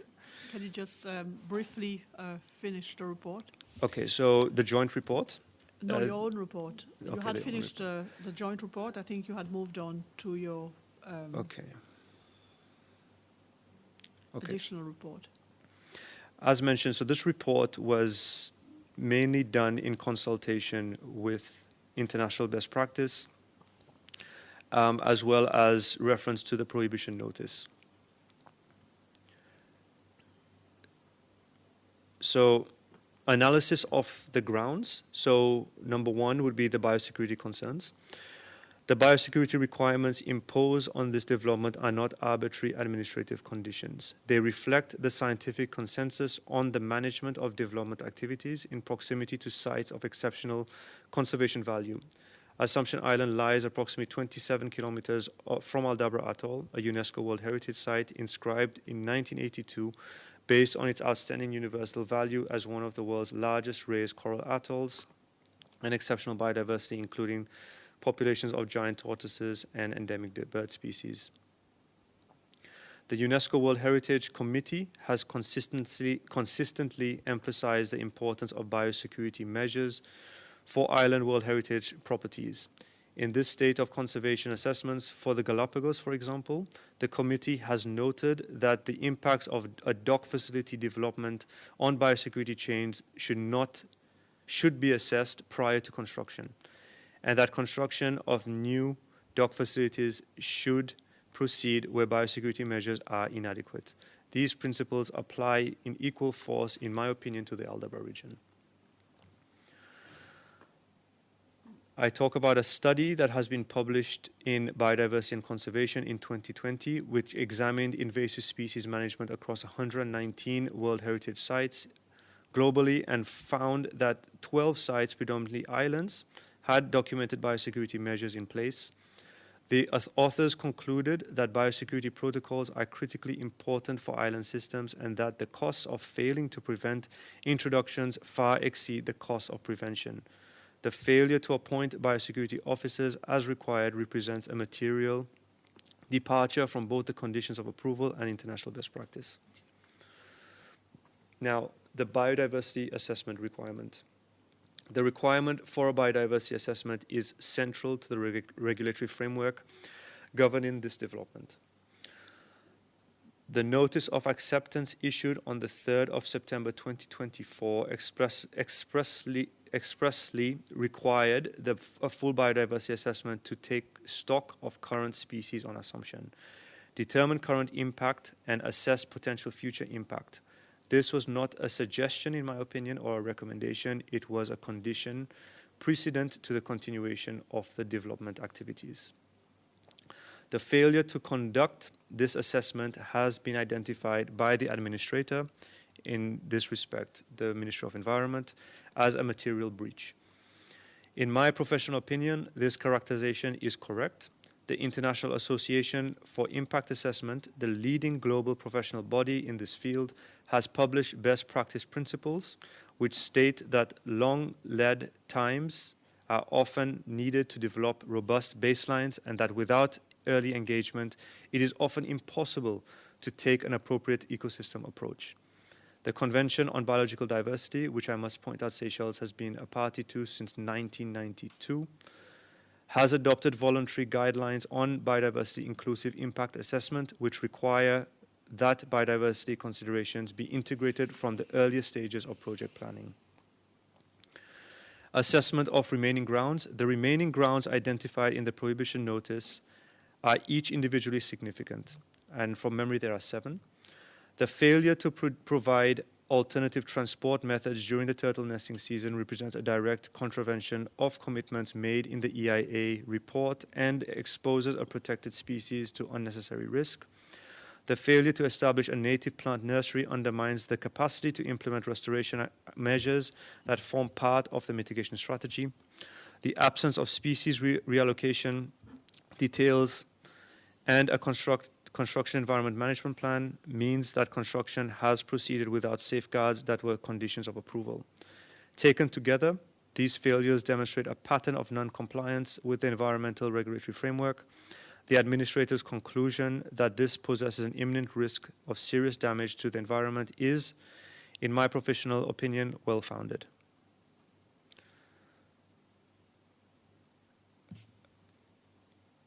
I then go on to an opinion on biodiversity assessment.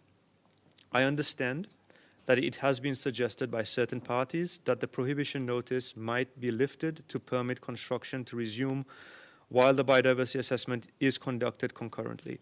Given my expert opinion, I consider it necessary to address whether this approach would be consistent with international best practice. A summary, in my professional opinion, conducting a biodiversity assessment concurrently with ongoing construction activities would be fundamentally inconsistent with established scientific methodology and international best practice. Such an approach would compromise the integrity of the assessment, defeat its purpose, and fail to meet the standards required by international environmental law and the performance standards adopted by international development finance institutions. I then go on to state the requirements for baseline data and why this is important. The fundamental purpose of a biodiversity assessment is to establish a baseline against which impacts can be measured. This requires documenting the species assemblage, population sizes, habitat extent, and ecological relationships that exist prior to the imposition of impacts. the International Finance Corporation, IFC, which I made reference to, whose performance standards represent the international benchmark for environmental and social management in project finance, addresses this requirement directly. Guidance Note 6, which I've made reference to the IFC Performance Standard 6, and sorry, has been updated in 2019. I may be corrected. Provides that for sites with potentially significant impacts on natural and critical habitats, the baseline should include field surveys over multiple seasons to be undertaken by competent professionals and with the involvement of external experts as necessary.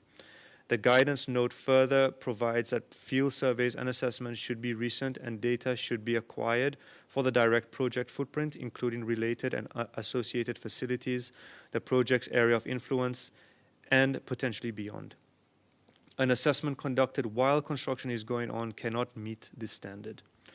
Species that have been displaced, killed, or driven to alter their behavior by construction activities will not be recorded.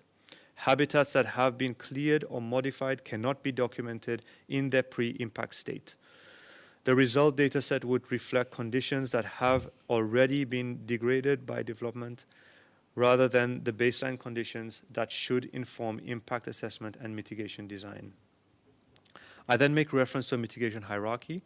Should the Commission want me to extend on that? No, it's all right. It's all right? Yes, Okay. thank you.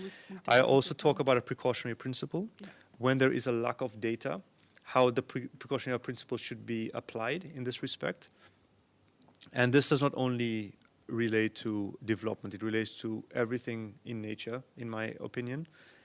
When there is a lack of scientific data, the best thing to do is to adopt a precautionary principle or a precautionary approach into how things are going to move forward. I then speak about critical habitat considerations, and I also have a precedent in international law. I'll be guided by the Commission Can as name to the case. the case, okay. So the precedent in international law, the requirement that environmental impact assessment be conducted prior to the commencement of activities likely to cause significant environmental harm is well established in the international law.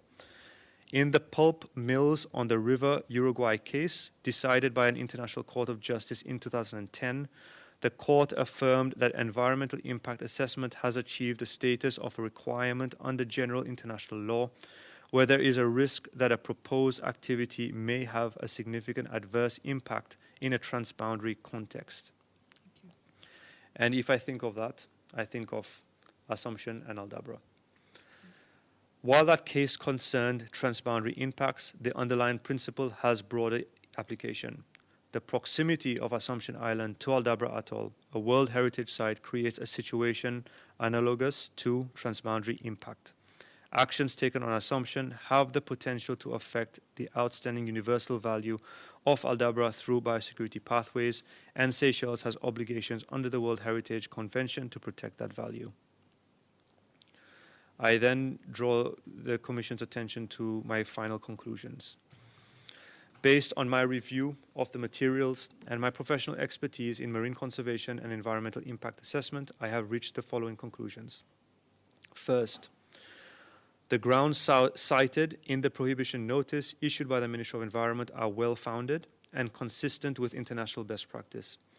The failures identified represent material breaches of the conditions attached to the environmental authorization and create genuine risks to biodiversity values on Assomption Island and potentially to the outstanding universal value of the nearby Aldabra World Heritage Site. Second, the suggestion that a biodiversity assessment might be conducted concurrently with construction activities is not consistent with international best practice. Such an approach would compromise baseline integrity, undermine the mitigation hierarchy, invert the precautionary principle, and fail to meet the standards required by an international performance standard for biodiversity management. Third, the appropriate course is to maintain the cessation of construction activities until a comprehensive biodiversity assessment has been completed. That assessment should be conducted over a period sufficient to capture seasonal variation, which in my professional opinion means a minimum of 12 months. It should be undertaken by qualified specialists with expertise in the relevant taxonomic groups and ecosystems and should include terrestrial, marine, and karst habitat components. Fourth, the outstanding management plans and safeguards required by the conditions of approval should be submitted and approved before any resumption of construction activities. These include the Construction Environment Management Plan, species relocation details, alternative transport arrangements for the turtle nesting season, and the establishment of a native plant nursery. I thank the Commission. Just before we let you go, there are a few questions that arise from what you have presented, and I think I've asked everybody who's come here to answer that question. But before I get you to answer that last question, in view of the fact that it has been described, it's just something that occurred to me after listening to several witnesses, and I don't only mean the witnesses that the public have been able to hear, but also the witnesses who have testified in camera and from documentation. You would agree that Assomption in terms of lending is almost impossible between the months of November and April? By boat, yes. I mean, yes. And the seas are rough. Correct. And it also lies just close to the cyclonic belt. That is correct. If the hotel is completed, and I'm talking here about 37 villas, say on average, if it had full occupancy of about 100 guests, and then you have back of house about 500 workers, which is what has been estimated would be the amount of people staying there, plus IDC staff, plus other personnel to do with all the activities on the island. What would people do during the months of November to April on that island? What happens? That is a good question. And I have drawn to that same conclusion in terms of how large this development is and the amount of personnel would be required. I can inform the Commission that during the process of developing the Aldabra Group Management Plan, one of the discussions that we've had are with key stakeholders, including the Seychelles Defence Forces, for example, the NISCC, RCOC, looking at their concerns in terms of the development and how it would require a lot more personnel than anticipated. For example, emergency services, oil spill contingency, security, that I personally do not see has been looked at in detail when this development had been proposed.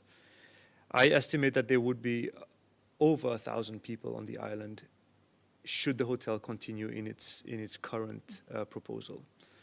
And to go to your question, what would these people do during a cyclone? Or even adverse weather conditions. I come as a guest to experience. I'm paying $10,000 a night. I come to experience this luxurious resort, and I'm told I have to batten down the hatches. Yes, it is obviously a major concern. Obviously, the villas as well are located along that west side of the beach, which would be extremely rough during certain times of the year. And there is, in my opinion, very, very little to do in terms of activity, such as diving or water sports during that time period. And so I assume that the activity or entertainment would fall directly onto the resort and how they would accommodate their guests during that time period. But even in terms of guests moving to restaurants, that period of time for the southeast monsoon, I mean, I'm just going by what I experienced in Mahe. There's gusts of wind. There's sand being swept up. There's spray from the sea. Yes, that is correct. I think it would be, in my opinion, an unpleasant experience at certain times of the year. Especially when you're a high-paying guest in that area, and may lead to disappointment as well. I am not really sure or cannot comment on their business model in terms of when they anticipate to have guests. Would it be year-round? But in my professional opinion, I do not feel that the hotel would operate year-round based on the remoteness of Assumption, but also on the conditions that exist on Yeah. Assumption. The nearest place that has activity like that would be Cosmoledo, at a very small scale. Yes.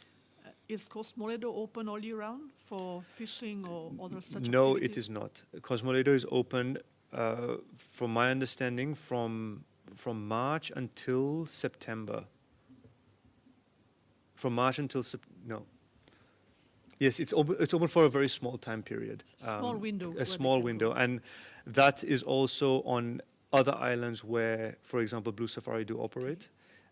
For example, Alphonse. However, I do understand Alphonse now is open year round. Okay. But there are other islands in which, so for example, Farquhar, they operate at certain times of the year only, and the rest of the time it is closed. Okay. And through just our experience of going there, how many passengers can the biggest aircraft, the Beechcraft, take to Assomption? From memory, 16. 16. So if we had to evacuate in terms of adverse weather conditions or either a cyclone approaching, do you think it's tenable that would happen? Especially when it's operating at that level of capacity, it's going to be very difficult. I am unsure, and I cannot comment if there have been bunker facilities being proposed in the development. But I would say, in my professional opinion, it would be a necessity. There are no bunkers being built, but you observe the workers' houses. They're built of mass concrete, That is including correct. the roofs. They would be sufficient to withstand a cyclone. hitting the island. In my opinion, yes. I think also there would need to be a lot of protocols adopted in terms of movement of people and informing certain individuals or even guests of what procedures to follow if they were to attend or to be present during a cyclonic activity. Just two last questions, if I may. In view of the fact that there is already an impact on the biodiversity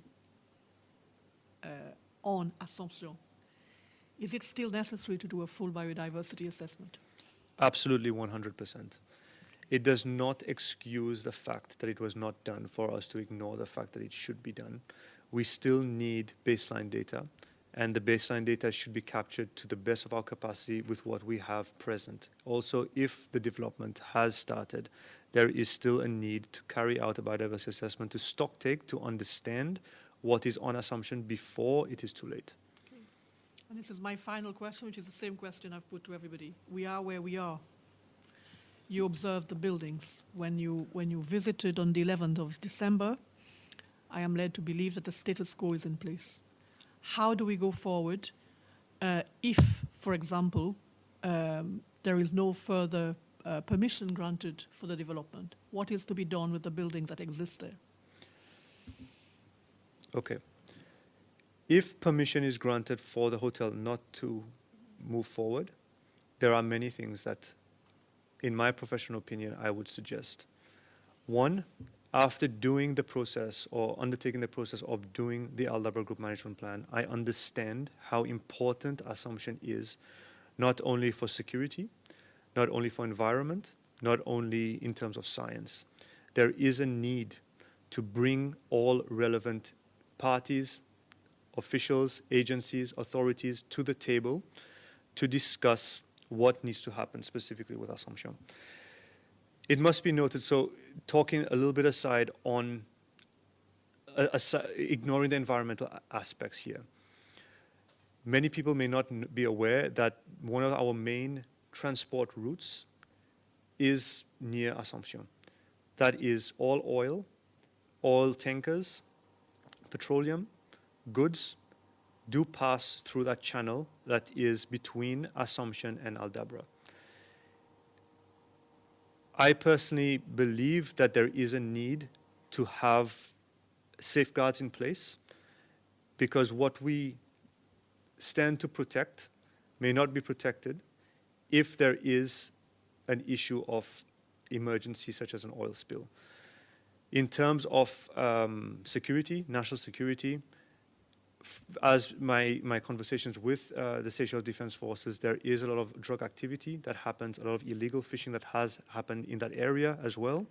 There is a need for there to be presence on the island in terms of national security, in terms of safeguarding Seychelles for what it is.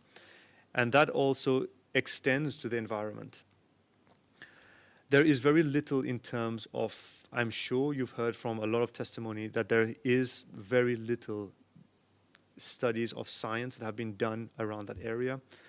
And I think that there is an opportunity here for us to look more carefully as to what can Assumption bring in terms of science.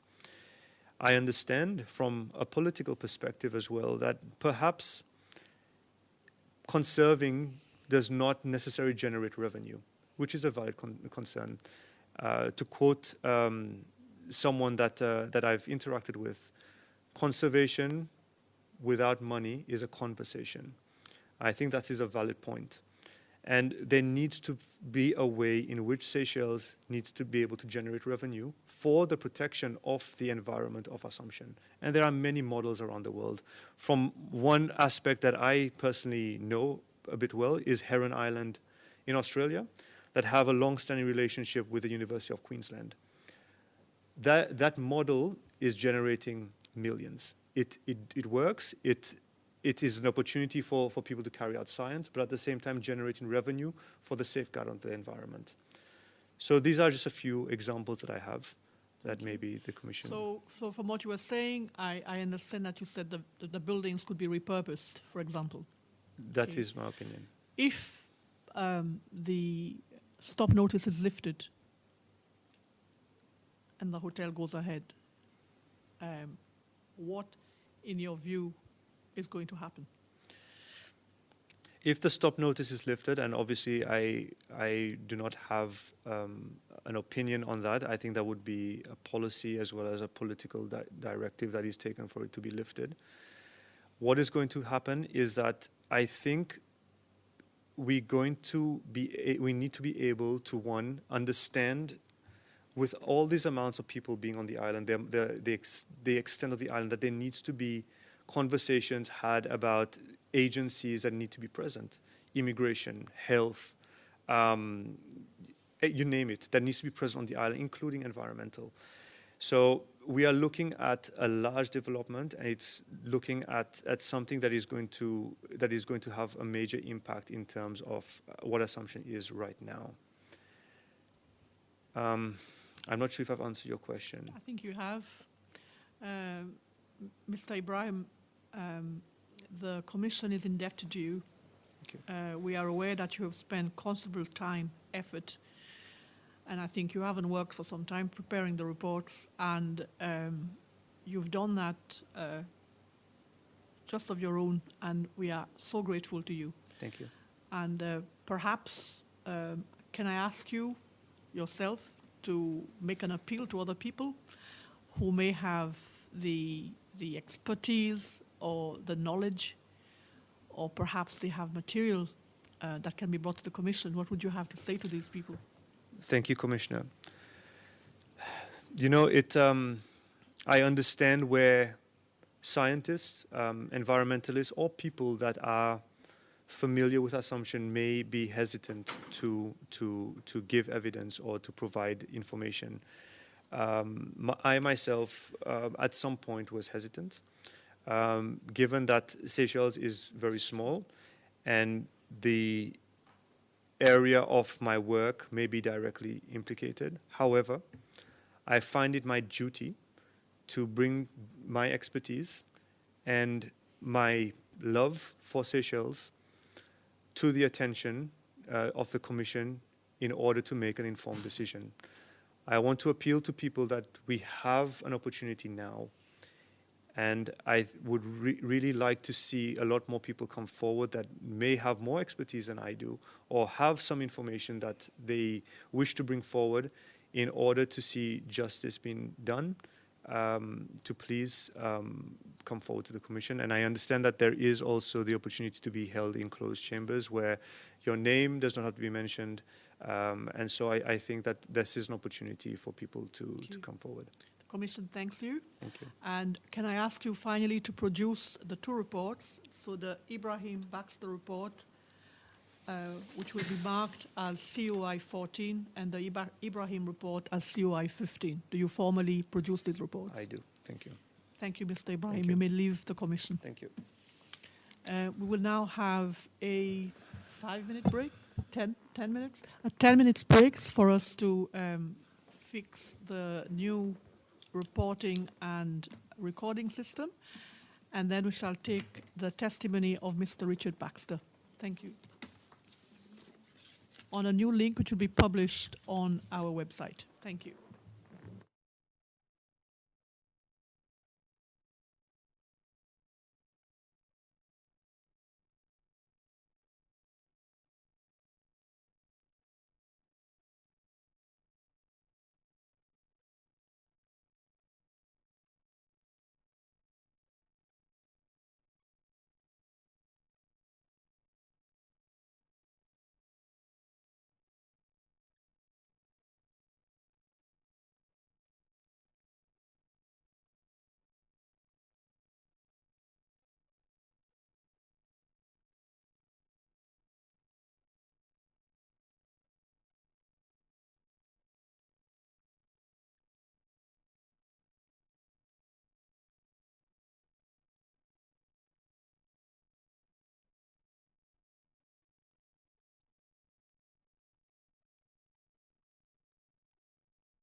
of testimony from witnesses.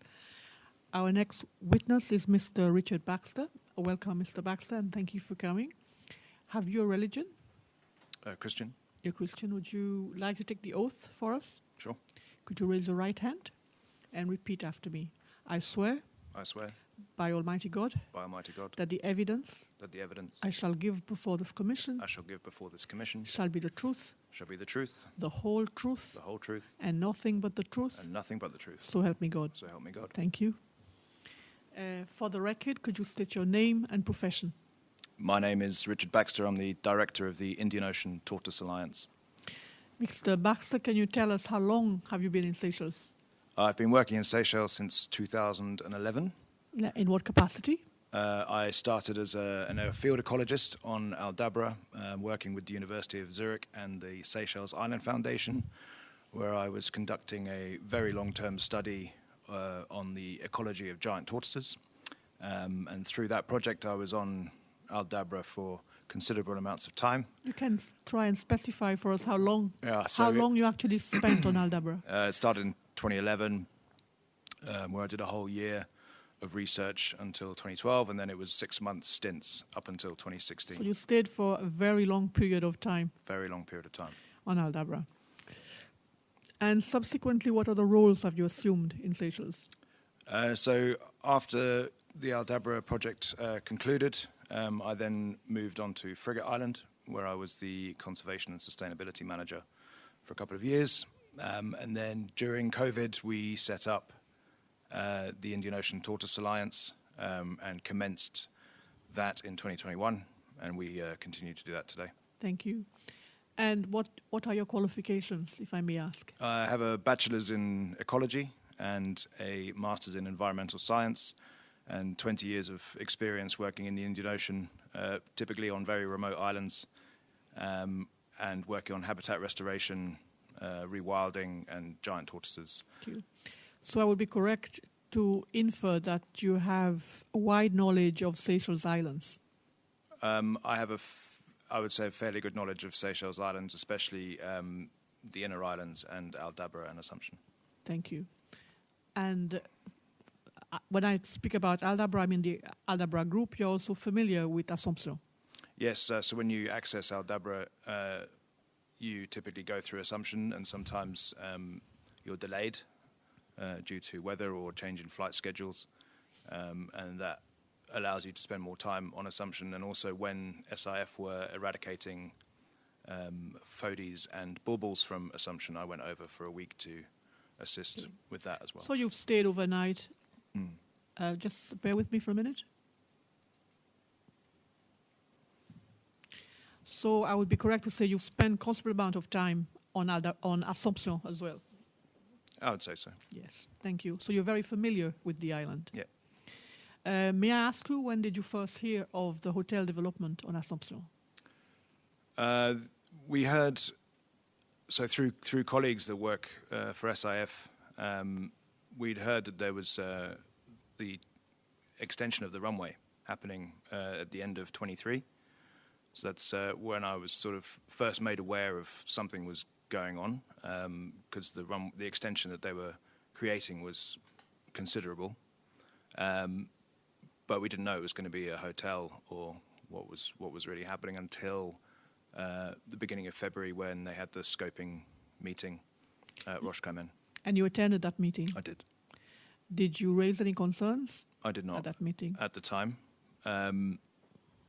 We were there to listen, assess what was being presented, because due to the process of the EIA, you then submit your scoping notes, which we did. Did you hear the description of Assomption Island at that meeting? Yes. As a waste, is it correct that wasteland was measured? Wasteland. It gave us the impression that it was just a desert and had no ecological value whatsoever. Did you agree with that statement? Absolutely not. Did you make any input to the Department of Environment after or during the scoping report? Yeah, I sent a personal note on my opinion, and I also sent a note on the behest of the Indian Ocean Tortoise Alliance. stating quite similar things, to be honest. But yeah, I wrote into the scoping with my concerns. A lot of them were about Aldabra and the risk that such a development would pose to Aldabra and the security of that region. Could you briefly tell us what these concerns were? So the main one, which has come up a lot, is the biosecurity issue. I witnessed firsthand how birds were able to access Aldabra from Assumption. So the Madagascan fody was introduced to Assumption. It then flew over to Aldabra. Luckily, it was spotted by a very conscientious SIF ranger that there was these birds. But not just that, there is an Aldabra fody as well. And they noticed a difference between the Aldabra fodies and the Madagascan fody, and there was another fody. And this turned out to be a hybrid. So if they hadn't caught it when they had, then the Aldabra fody could have been bred to extinction. And in addition, the red-whiskered bulbul that was on Assumption also made it over to Aldabra. So that's a quite clear connection as to how whatever happens on Assumption can definitely impact what happens on Aldabra. The other part of that is the area in which Aldabra is exposed to Assumption is one of the most critical parts of Aldabra. It's places where nobody really goes, apart from the rangers and the researchers that get to access. Which island is that? So this is Grande Terre. And these are the dune systems and the area around Saint-Caz. So this is where you find the highest densities of tortoise, a lot of bird life, and then because of its extreme remoteness from the main camp, very few people go there. And so anything that does happen there might not be noticed for many months, years even, until it's apparent. And by that point, it's too late. Thank you. So I suppose the input that you gave was what you just described now, the direct impact it would have on Aldabra. Okay. Yep. Can you tell us what happened then afterwards in terms of what you did or your interaction which followed? From the incursion of the birds? No, I'm talking about the Assumption the project. Assumption. That's Oh, yeah. the So input after submitting the scoping form, we watched the EIA process closely. My understanding of the process was that the feedback would be incorporated into the ESIA and a new version would be written. We didn't see that for quite a long time until it was all published on the Ministry of Environment's website. In addition, we would have expected to see the responses to that feedback. That wasn't published? No. All circulated to people who had attended the scoping meeting? No, we requested it, but we were told we couldn't see that. Was there a reason given why? By that point, it was considered confidential and part of the development structure, I guess. In other examples where we've been part of the EIA process, one of which is the Reef Hotel, that process went through a second round of feedback, and they incorporated those into the EIA, and then that subsequently was approved, and now the hotel will be And if I may developed. say, the Reef Hotel does not lie in a sensitive an environment as those Assomption and Aldabra. Would that be correct? Correct. So you would expect a greater level of public participation and a greater level of transparency in terms of the process. Correct. Okay. So following that, what type of involvement did you have? Then it was a case of just following the process and just monitoring it and seeing how that was going ahead. And did you have concerns from the reports that you were receiving? Or the lack of reports, I would say. I like details, and there was few coming into the public arena to be assessed for a development that is in such a sensitive area. I would also think that if you use the Reef Hotel as an example of a process that went well, and there were changes made, considerable changes made to the design of the Reef Hotel. And when you look at that and the developer, looked at our feedback and decided, okay, maybe this is the wrong approach, and changed their approach. I would still like to think when you're building a hotel in a sensitive area like Assumption, that when you look at the feedback, the mitigation of that feedback would be considerable. And I don't know what the benchmark is for considerable changes to an approach, but reducing it from a couple of villas and a couple of restaurants, in my opinion, didn't go far enough. Thank you. So, if I can jump ahead, Sure. Due to your expertise and also because of the long amount of time you've spent in the Aldabra group, you decided to volunteer your services in terms of assessing what has happened on Assomption since the construction started. Is that correct? Yes. And you paid a visit together with Mr. Ami Ibrahim on the 11th of December, 2025. Yes. And you co-authored a report that Mr. Ibrahim has gone into a lot of detail about. Yep. In terms of your own specific expertise, are there areas that you would like to expand on or perhaps explain to the Commission so that it can better do its work? Thank you.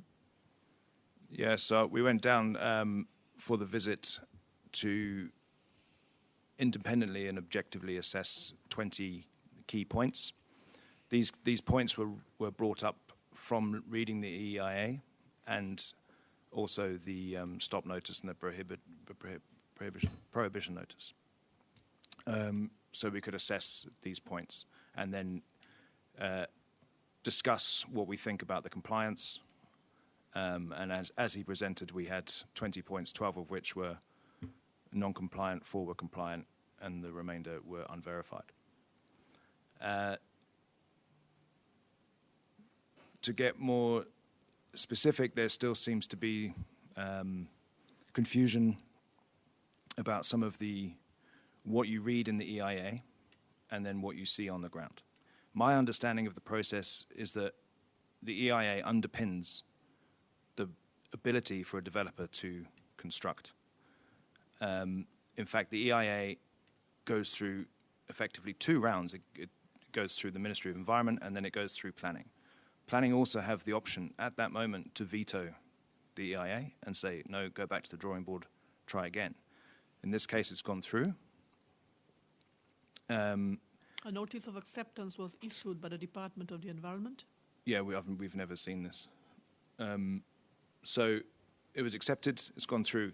So if the EIA underpins this development, then it should be adhered to, in my personal opinion, quite strictly.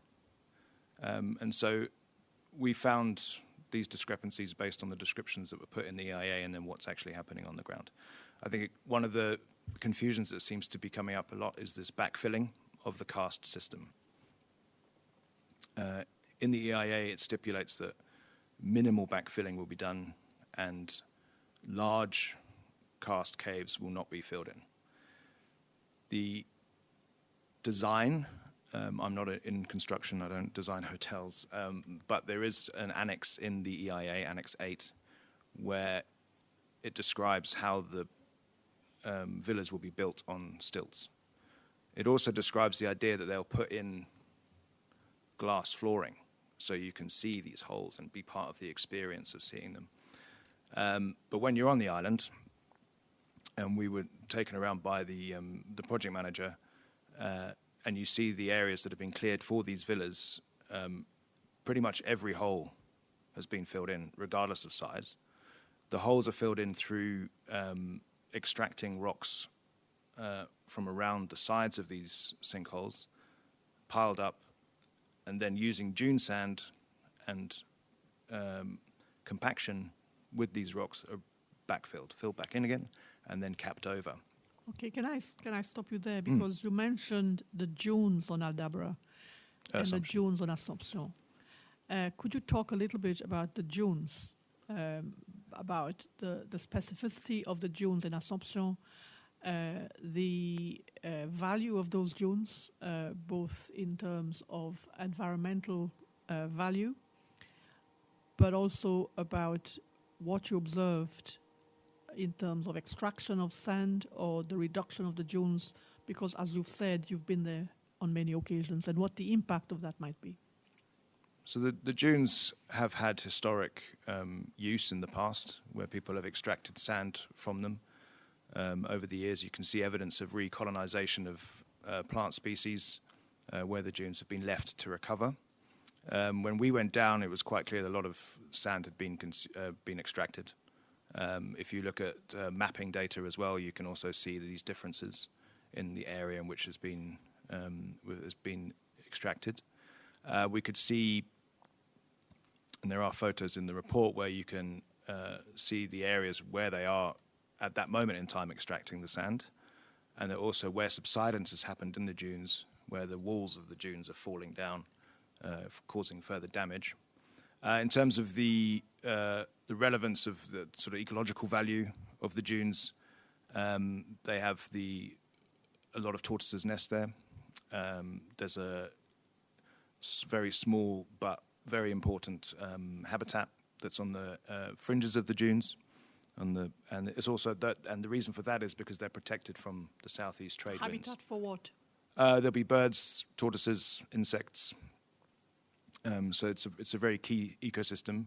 That is also very close to the road that accesses the back of house area as well. So that's somewhat of a concern. On the other side, so that's the main dune, the North Dune, excuse me. On the southern dune, that's also been further extracted since the extension of the runway. Yes. So there's been some changes to the dunes that will that has been done, and that will take a very long time to recover. Would birds normally nest in that habitat that you described? Yeah, Suamunga sunbirds, for sure. When you went there on the 11th of December, and I suppose, I don't know whether you went there prior, but the runway had already been extended, obviously, because the landing was on that extended runway. And we understand that dune material was also used for part of that runway. Were you concerned about that? Because obviously we know to date that no biodiversity assessment has been made. I think the fact that the dune impacted the runway impacted the dunes should have been enough of a concern to raise the level of the EIA for that. And do you know that subsequent to the runway being built, there was a large amount of sand also extracted for the FIFA World Cup stadium? Yes, I'm aware that happened. And that a sand and gravel permit was obtained by IDC for that extraction. And that no, I think the word used is there are two types of EIA, and the EIA that was granted, that was required by the planning authority for that runway was only a class 2. Yep. Would you have concerns about that? Yes. I think when you also look at the habitat map of the length of the runway was increased from 1.2 kilometers to 2 kilometers. It's also much wider. It had the apron, I think is around 140 meters in length, or in distance, width. When you had the previous runway, this was a key habitat for grazing for the giant tortoises. Every time we went there, you'd see giant tortoises grazing. In fact, it was such a problem that when they had flights coming, they'd have to try and manually get these giant tortoises off the apron in case there was any injury, as a safety issue. And so that's now gone. So when you landed there on the 11th of December and when you took off, did you see any tortoises on the apron or in the surrounding area? No. They were all gone. And you are aware that the ESIA report stated that underpasses have to be constructed to allow the tortoises to go under the runway. I'm sure they would. And you heard use Mr. Ibrahim say that that is now not possible. Would you be in agreement with that? Well, yes. I don't understand how you'd be able to dig a tunnel underneath the runway now. We also understand that there have been applications to fence off the runway to allow for international flights to that runway, so that it meets those requirements for international flights. Would you have any concerns about fencing the runway? Yes, simply because the runway is so long now that it completely dissects the island. If you were to fence that off, then you would stop the connectivity completely. I think tortoises will still migrate between the north and the south of the island over the runway. There are photos showing tortoises moving across the runway. Obviously, to get international airport regulations, you will need to fence it off, and they'll need to come up with a plan on how to keep that connectivity going. But it's, yes, a bit late to be thinking about underpasses. Okay, but it would have an impact on the biodiversity. Yeah, as will the planes. This runway is designed to carry large jets. On the island, it was described as one of the planes that coming in, as a bit of an aviation nerd, is the G700, which is the largest private jet available on the market at the moment. So this requires a runway of around 2 kilometers to take off at full payload. Jets coming in and landing on that runway of the dimensions that you described, would that have an impact on Assomption, but also on Aldabra? Yeah, I have a concern about that. So for most of the year, because of the northwest, and the southeast changing, I think the approach would be for most of the guests coming in at the nice time of year, so between sort of October and April, will be coming in from the south. So I don't think it would be too much of a problem. But when they take off, that's when it's very noisy, and that will be potentially going over Aldabra. I'm not sure what the approaches would be. What impact has noise on the fauna of Aldabra, if any? Well, noise will definitely impacts the birds. So there's huge nesting colonies of red-footed boobies and frigatebirds. So there's a high likelihood that this noise would interfere with those areas, especially because they're all on the east coast of Aldabra, or the majority are on the east coast of Aldabra. Apart from that, is there any possibility of a bird collision with the aircraft? To the detriment of the birds, not to the aircraft? Well, either way, it's a safety issue. Bird strike is a thing on all the islands, I think, in Seychelles. And the reason why the British didn't build the Air Force base on Aldabra was because of bird strike that would be happening for the next sort of 30, 40 years due to the generational time of these seabirds. So, it would be a concern. I'm not in the international aircraft regulations, but was any of this addressed in the ESIA? No, there's two parts of the EIA that I think were not addressed severely enough, which was the air and noise pollution. Obviously, with jets coming in, we don't know how frequent that would be. How do they refuel those jets? And from a pollution perspective, you also have the fuel element of it, as well as the noise. I think there should be some consideration for how they look at the approach for these jets to go around Aldabra, or what height there is a minimum height to fly over Aldabra, or something like this. But that wasn't addressed strongly enough. And the other one is the hydrology of Assumption. Could you expand on what Mr. Ibrahim has said already about the hydrology, or if there's anything specific you yourself would like to tell us about? Yeah, it still relates to the way in which the hotel is being constructed. Because we don't have a proper hydrological survey of how Assumption is connected underground. We know there are tidal pools in the interior of Assumption, which suggests that it's connected to the ocean. The majority of the residences that are being built on Assumption are across or just above the beach crest, as we saw this morning. So all of the backfilling that's occurred so far could be impacting how the ocean is interacting with Assumption and what that might mean for the vegetation. For example, on Aldabra, we know on the east coast there's an aquifer, there's a freshwater lens that sits above the seawater. And this is how the plants survive. Aldabra is very, very dry, but yet when you go there, and obviously during the rainy season, but even then you find areas where there's still green foliage, where trees have adapted to this aquifer. For those who don't know, could you tell us what is the annual rainfall of Assomption?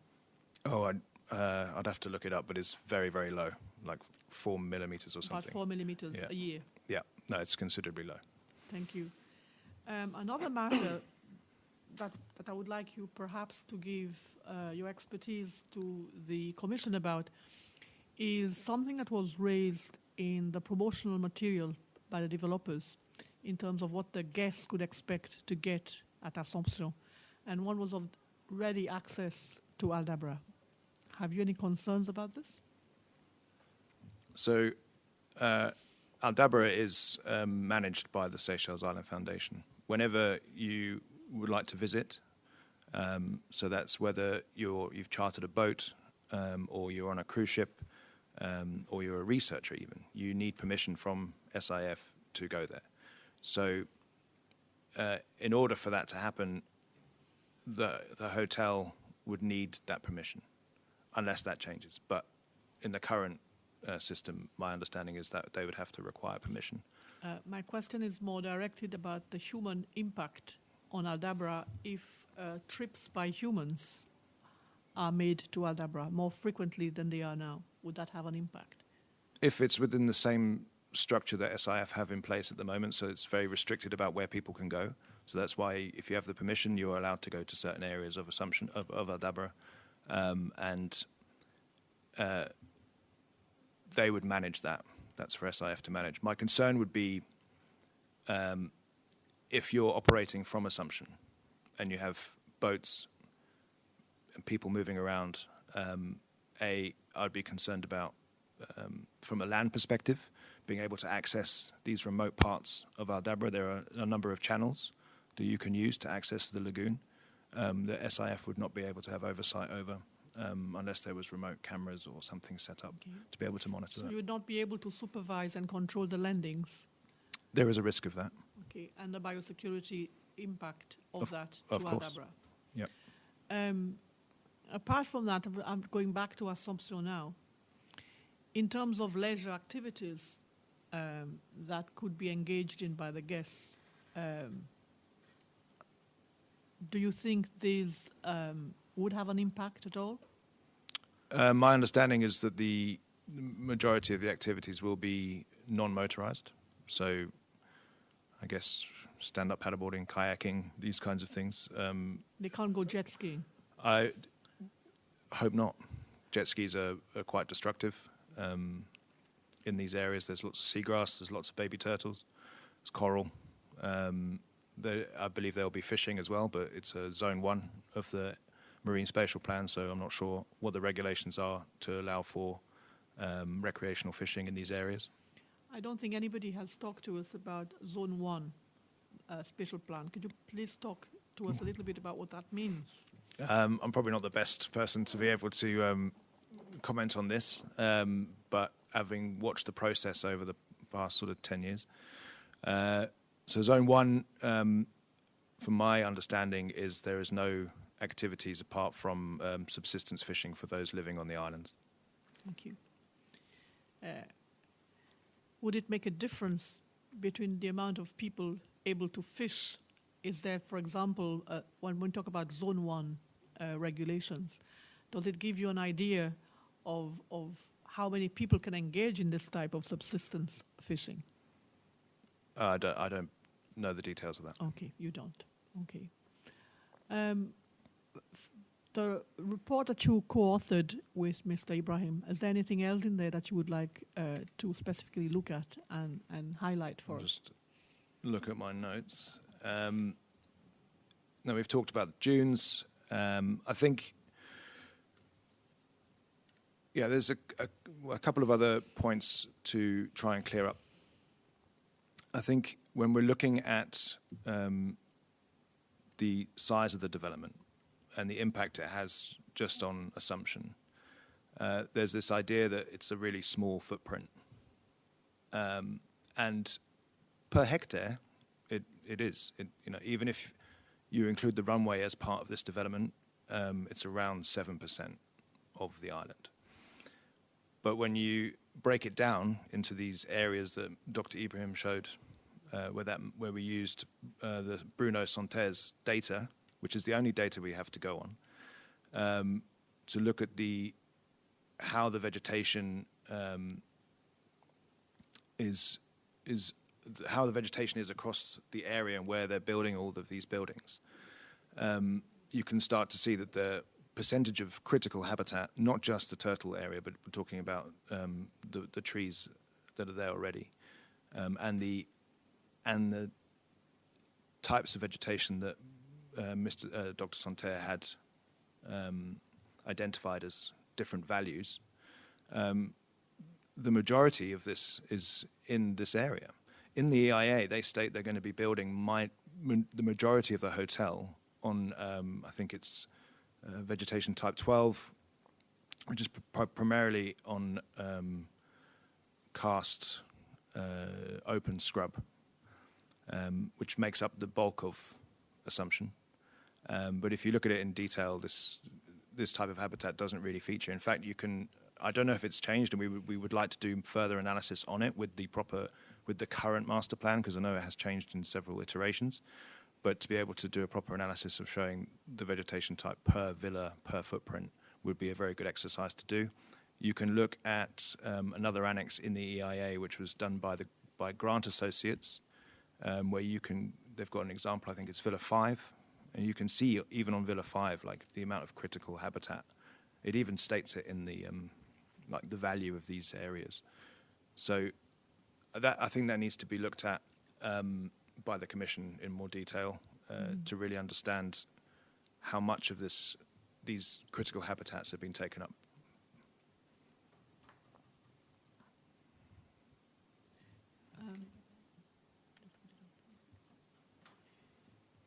Could you look at this habitat conservation map that yourself and Dr. Ibrahim submitted to the Commission? Yep. Could you, for example, indicate on that map where the back of house development is? So that is to the bottom right. So if you keep going down towards the runway, there. So in that area there. So that's exactly why we would like to get a GIS map of the master plan to be able to put that layer into this map. And okay. So from your observations, how developed is that area already? It's very developed. Very developed. That's probably the furthest. Okay. And that is the value there is also of biodiversity is very high. No, it's between two very high regions. The red on the coast there is the beach and the coastal area. The yellow is the habitat I was describing, which is this inland open mixed shrub. So in that case, the back of house has been built in that habitat. Thank you. So of moderate concern. And the villas? The villas are on the west coast, so going along the beach here. So that red indicates not just the beach, but also the dune, the back beach dune habitats. And if you look even further inland, there's some high value conservation areas as well. But going back to that beach, seeing you co-authored the report, I assume you corroborate Dr. Ibrahim's statement that he disagrees with ICS's view that this is not an area of very high biodiversity. According to the Santerre report and extracting the data from that report, so there's a table in that report that describes each ecosystem type and prescribes a value to it. I would disagree. I would agree with Dr. Ibrahim. We tried to get Dr. Ibrahim to estimate the size of the Sheikh's villa.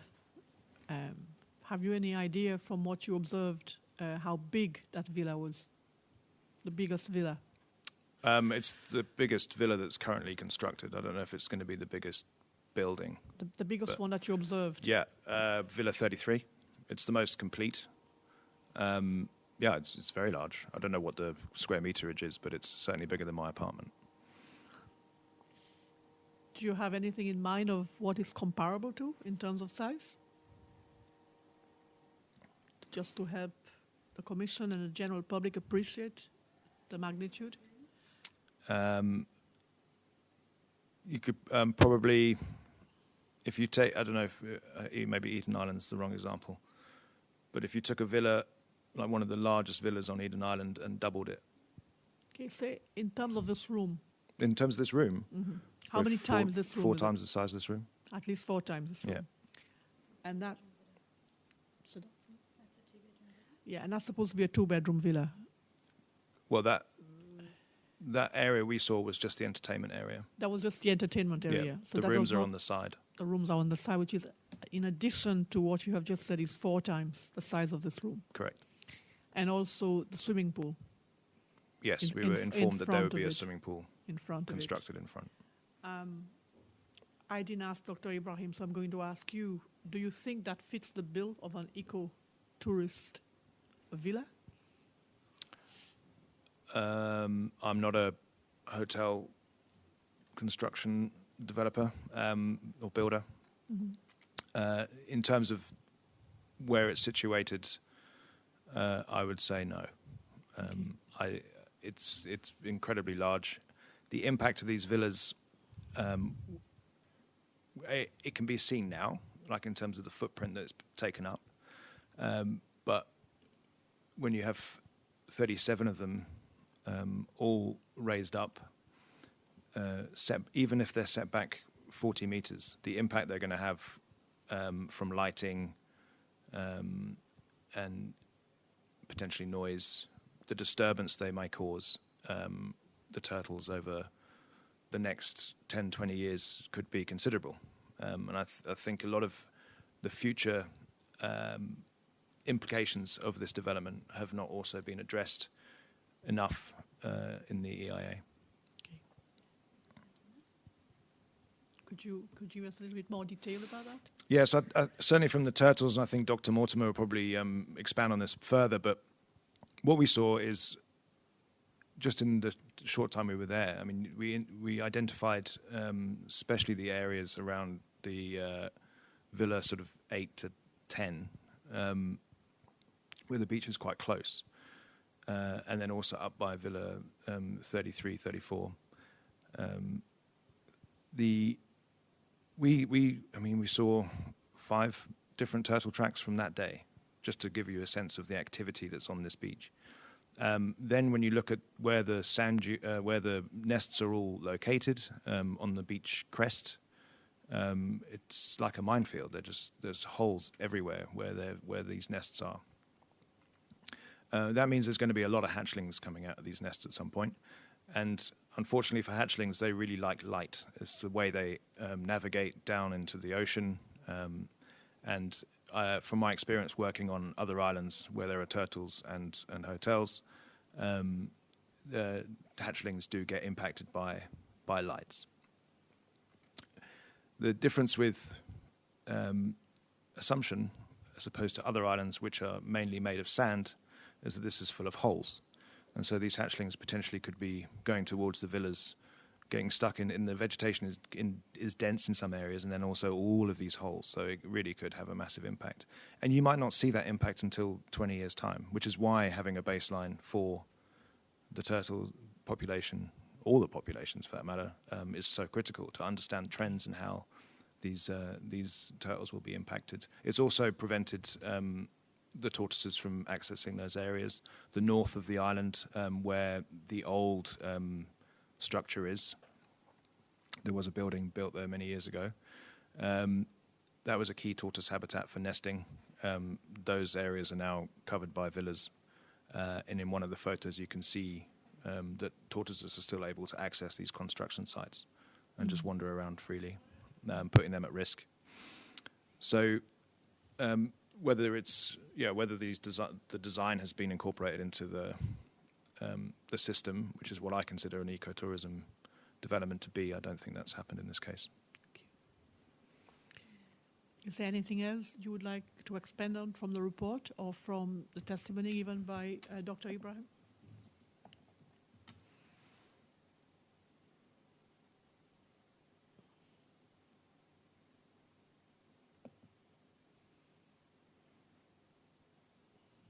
Oh yeah. So going on to that point as well, I think typically with these developments, we use the high water mark as the sort of benchmark for the setback. This is for any building, whether it's a small house or a hotel on a beach. And in some cases, it starts at around 20 meters. And here we have an example where it's 40 meters. And from looking at the footage, you can see there is a You want setback. to talk us a little bit through the... Well, you can. There's photos you can show from the drones where you can see the setback is, and doing some coarse measurements on the mapping. They all appear to be around 40 meters, but we didn't do any technical surveys. But when you Just bear with us for a No second. problem. I can carry on describing Yes, the go on. situation, Yeah. but so if you Sorry, yeah. can I just ask you, because I don't think we've had that yet. Can you tell us the size of Assomption Island? it's about 1,171 hectares to be precise, but it does vary depending on Do you know what reports. that is in square meters? I don't, but I'll give you a sense of the size of this beach and the size of the development. So if you go from the jetty on Assumption to the end of the beach, it's around, there's different numbers for this as well, but it's around 4 kilometers, which is from here to Eden, is the site. From Palais de Justice in Ile-du-Port to Eden Yeah. Island. That That's is the size of that beach. That's how long that beach is, and that's the expanse of the residence of the hotel, And the villas are all along that beach. all along that beach. Okay.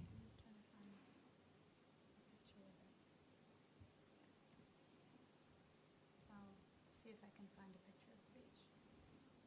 There you go. So that beach. Yep.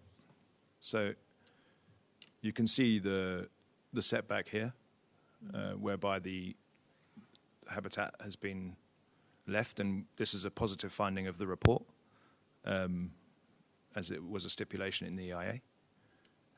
There might be some trimming to create the views for the villas. Trimming through the vegetation on the beach crest, I think the canopy level, canopy level. and there will also be paths constructed to the beach. My understanding from the EIA is that the environment officer and the EIA consultant should be consulted for where these paths should be and how they should be constructed. Ideally, they shouldn't be. But if you have to... Certainly no physical structure would be what we would suggest. But if you look at it, you can see how the sand, so there's also an access road there. It is used still. Yeah, this access road is still used, but primarily they use the back road, the main road there on the right-hand side. But you can see that the connectivity between these areas, if you're a sea turtle, and so that is a major concern, I think, of the setback is not far enough. It's also, in my opinion, not far enough because of these critical habitats that are talked about in the vegetation surveys. But as far as following the EIA, they have done that. They have met the requirements. Thank you. You can continue if there's anything else you wish to address. You want to see the other pictures? Does that help? No, I think also just to highlight that when we look at the EIA, it might be time to start rethinking about how we use these setback measurements. This is another example where on the right-hand side you can see where the high tide line is, the sort of just about there exactly, and then the connectivity through to where the villa will be. There's also going to be a swimming pool there. So another little bone of contention that we have is this, like, what are they building on there? Is it still the karst structure? Is there sand involved? Because there's to be no building on the beach crest whatsoever. Villa 33 was a bit confusing in that regard. I think there's a photo of that where we're not. So this is Villa 33. Yeah, we're not sure. Like, you'd have to get someone in to check what substrate that is that they're putting the swimming pool through. It seems to be on sand, does it? I'm not an expert, but it appears that sand is definitely being moved around. Which was a condition to be observed under the planning. Yep. Under the planning permit that was given, that everything should be on the karst limestone. Correct. But it's just it's more of a question of how we not so related to just to this development, but like how we approach EIAs going forward. That's the photo from the area looking out to sea from Villa 33, where you can see wires and a fuse box on the beach crest there, and then this will be where the swimming pool is as well. So that you can imagine once this is built and operational, and the turtles are nesting and then hatchlings are coming out, there could be some problems there. This photo is of I think it's Villa 34 or 32, but there's all that bottom right hand side with all the vegetation. That's all turtle nests. All down here. Yep, all of that is turtle nests. All these holes that you can see, and then if you go back towards the construction, these are tortoise tracks running through the. Yeah, running through the construction area. So I do think barriers absolutely should be put in place. Are you thinking about barriers around the villas? Yeah. Around any physical structures that have been erected? To stop, because tortoises, they have long memories. They live a long time. They have long memories. They'll keep going back to the same places they enjoyed. They're also incredibly big, incredibly strong, and can cause a lot of problems to your plumbing. So my experience working with giant tortoises on islands is they do destroy things. So it'd be my advice for the operational side of the hotel to make sure the tortoises don't go in there. This is another example to highlight the setback and the sort of sensitivity of these dune areas. So this is, I think it's villas 18 to 20, no, maybe it's 21 to 26, where you can see they've filled in a lot of the area behind, but you can see how easy it is for the hatchlings to access these areas once they come out, especially if there's lights. In fact, in this photo, you can see green turtles swimming around. Mm-hmm. On the right there, all those black dots are sea turtles swimming around. So again, that's why the motorized activities would be and that is in the middle of the day. That's just So you can imagine what it's like in like peak season. It wasn't peak. December is not peak season. It's certainly building up to it, yeah. And then you can see also the areas of seagrass that are protected as well. So we didn't focus too much on the marine side. My expertise is definitely land.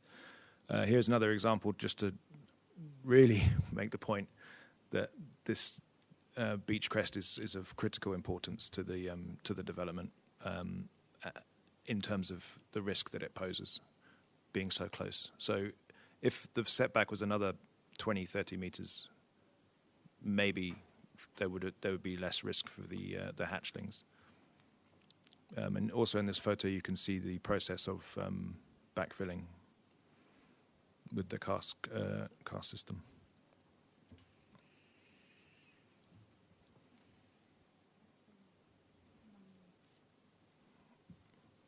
Yeah, this is just a photo of the extent of the development from the north coast. I do wonder if the size of this would also be a problem for Aldabra, whether there'll be light pollution as well. A lot of the seabirds use light to navigate, and something of this size, even with all the best intentions of making sure the light pollution is kept to a minimum. Or even if there are night landings and the airport has to be lit up. There are lights on the airstrip, as per regulations. So that could also be a problem for seabirds navigating in the area.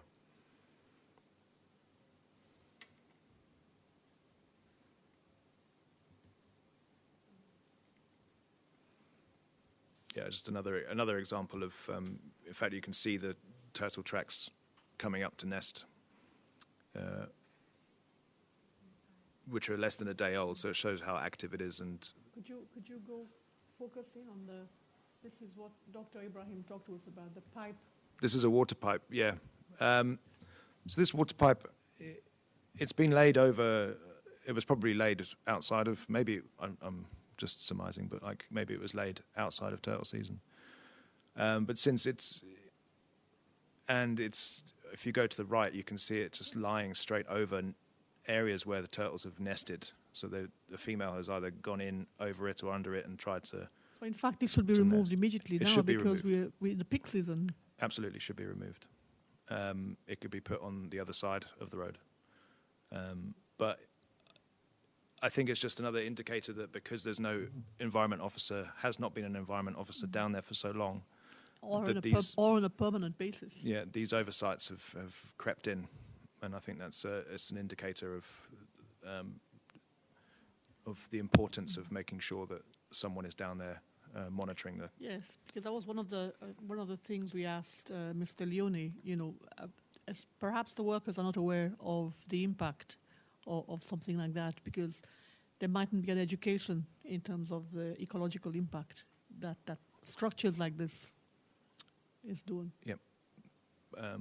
But it's clear in the EIA that there should be no construction material on the beach no crest impediment whatsoever. at all to the turtles.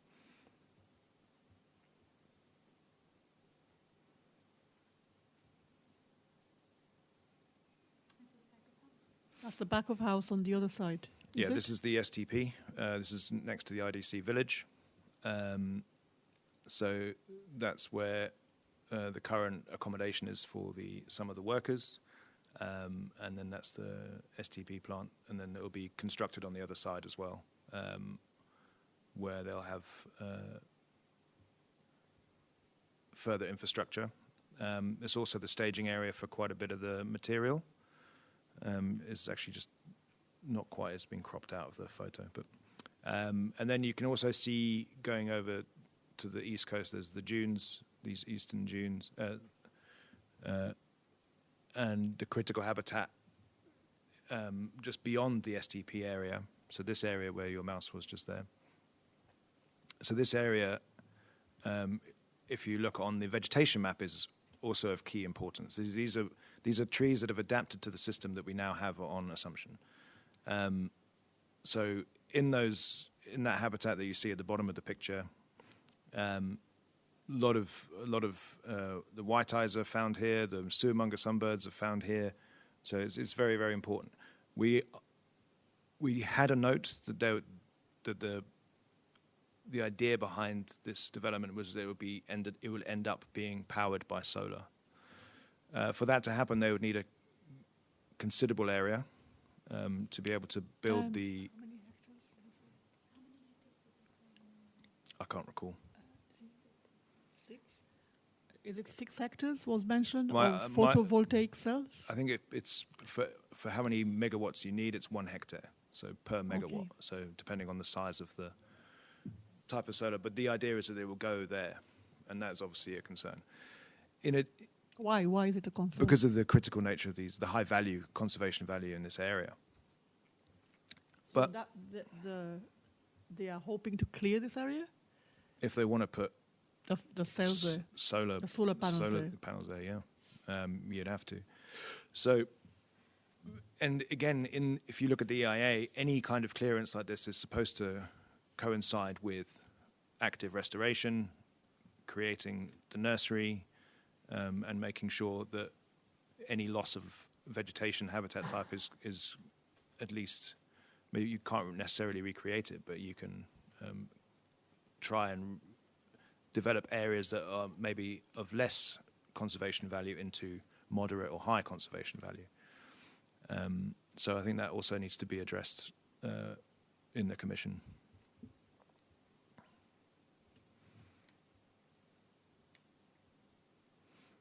In regards to the jetty, we do understand that the planning application has been submitted,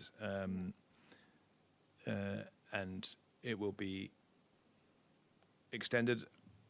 My understanding from the Zone 1 is there should be no dredging in the marine park, so that's why it would be a floating jetty, and they would redevelop the structure that you see there, and a marine survey would have to be done as per the regulations. That's it. That's the last one, I think. Yep. Thank you.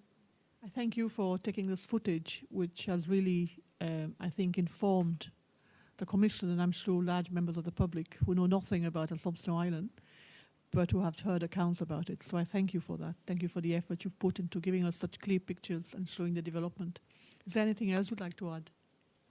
On the report? Mr. Baxter, yes? No, I think my colleague explained it in very good detail. We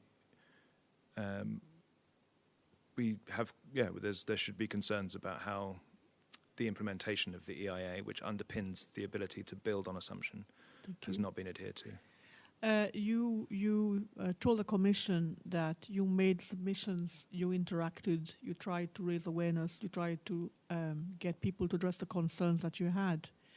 Can I ask you, apart from you and other NGOs, was there any intimidation or any threats or anything like that experienced by NGOs in this respect? Certainly during 2024, I would say that I was aware of people being pressured, and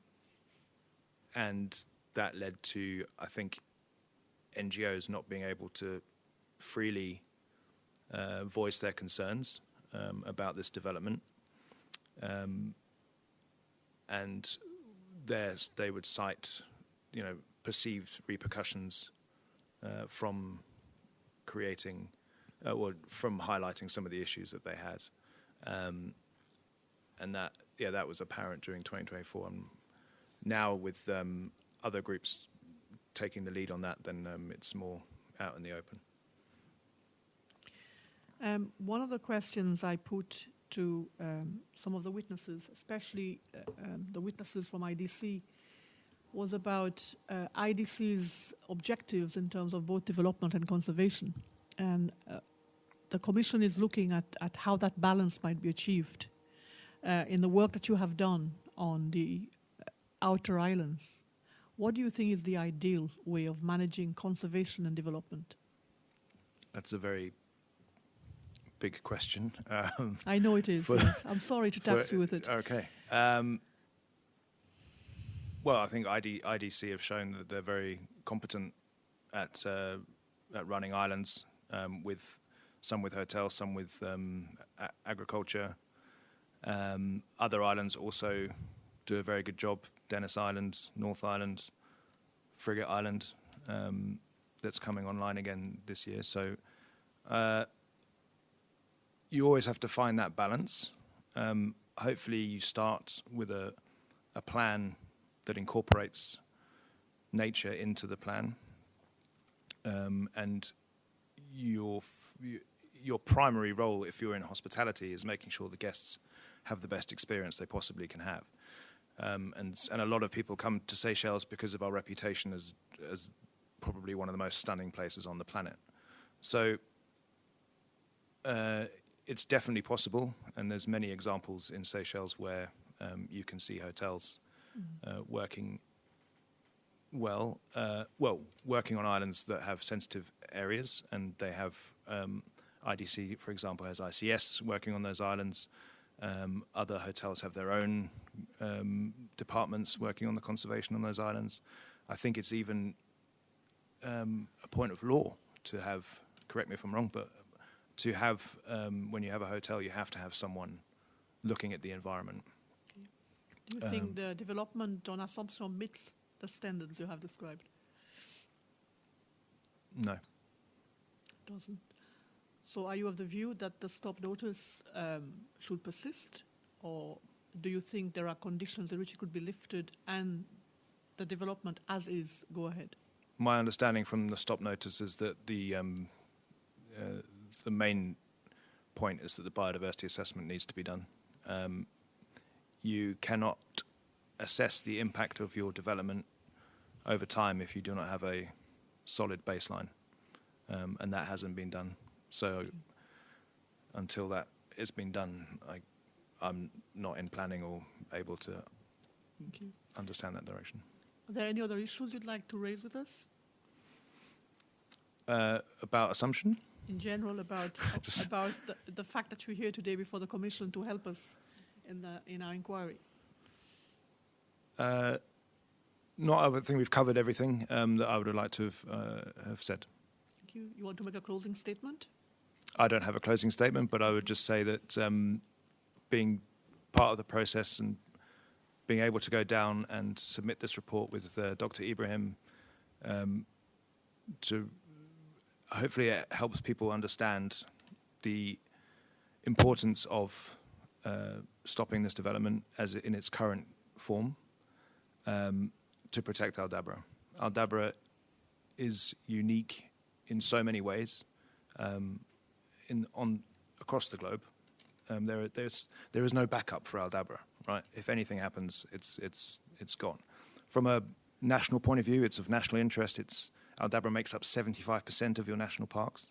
It's 15% of the Marine Spatial Plan. So if something happens to Aldabra, then that's a considerable loss, even from a national interest. I do believe people should be able to see it. It is truly remarkable. But there are other ways to see it than having a luxury hotel next door to it. Thank you. Thank you, Mr. Baxter. The Commission is indebted to you for the work you have done of your own free will and for the time and effort that you've put into this. We really thank you. Thank you. Thank you. That will end the Commission's inquiry for this morning. We were supposed to start back at 1 p.m., but I think we shall be a little late, perhaps 1:45, if that's okay with SBC. Is that all right? At 1:45, please. Thank you.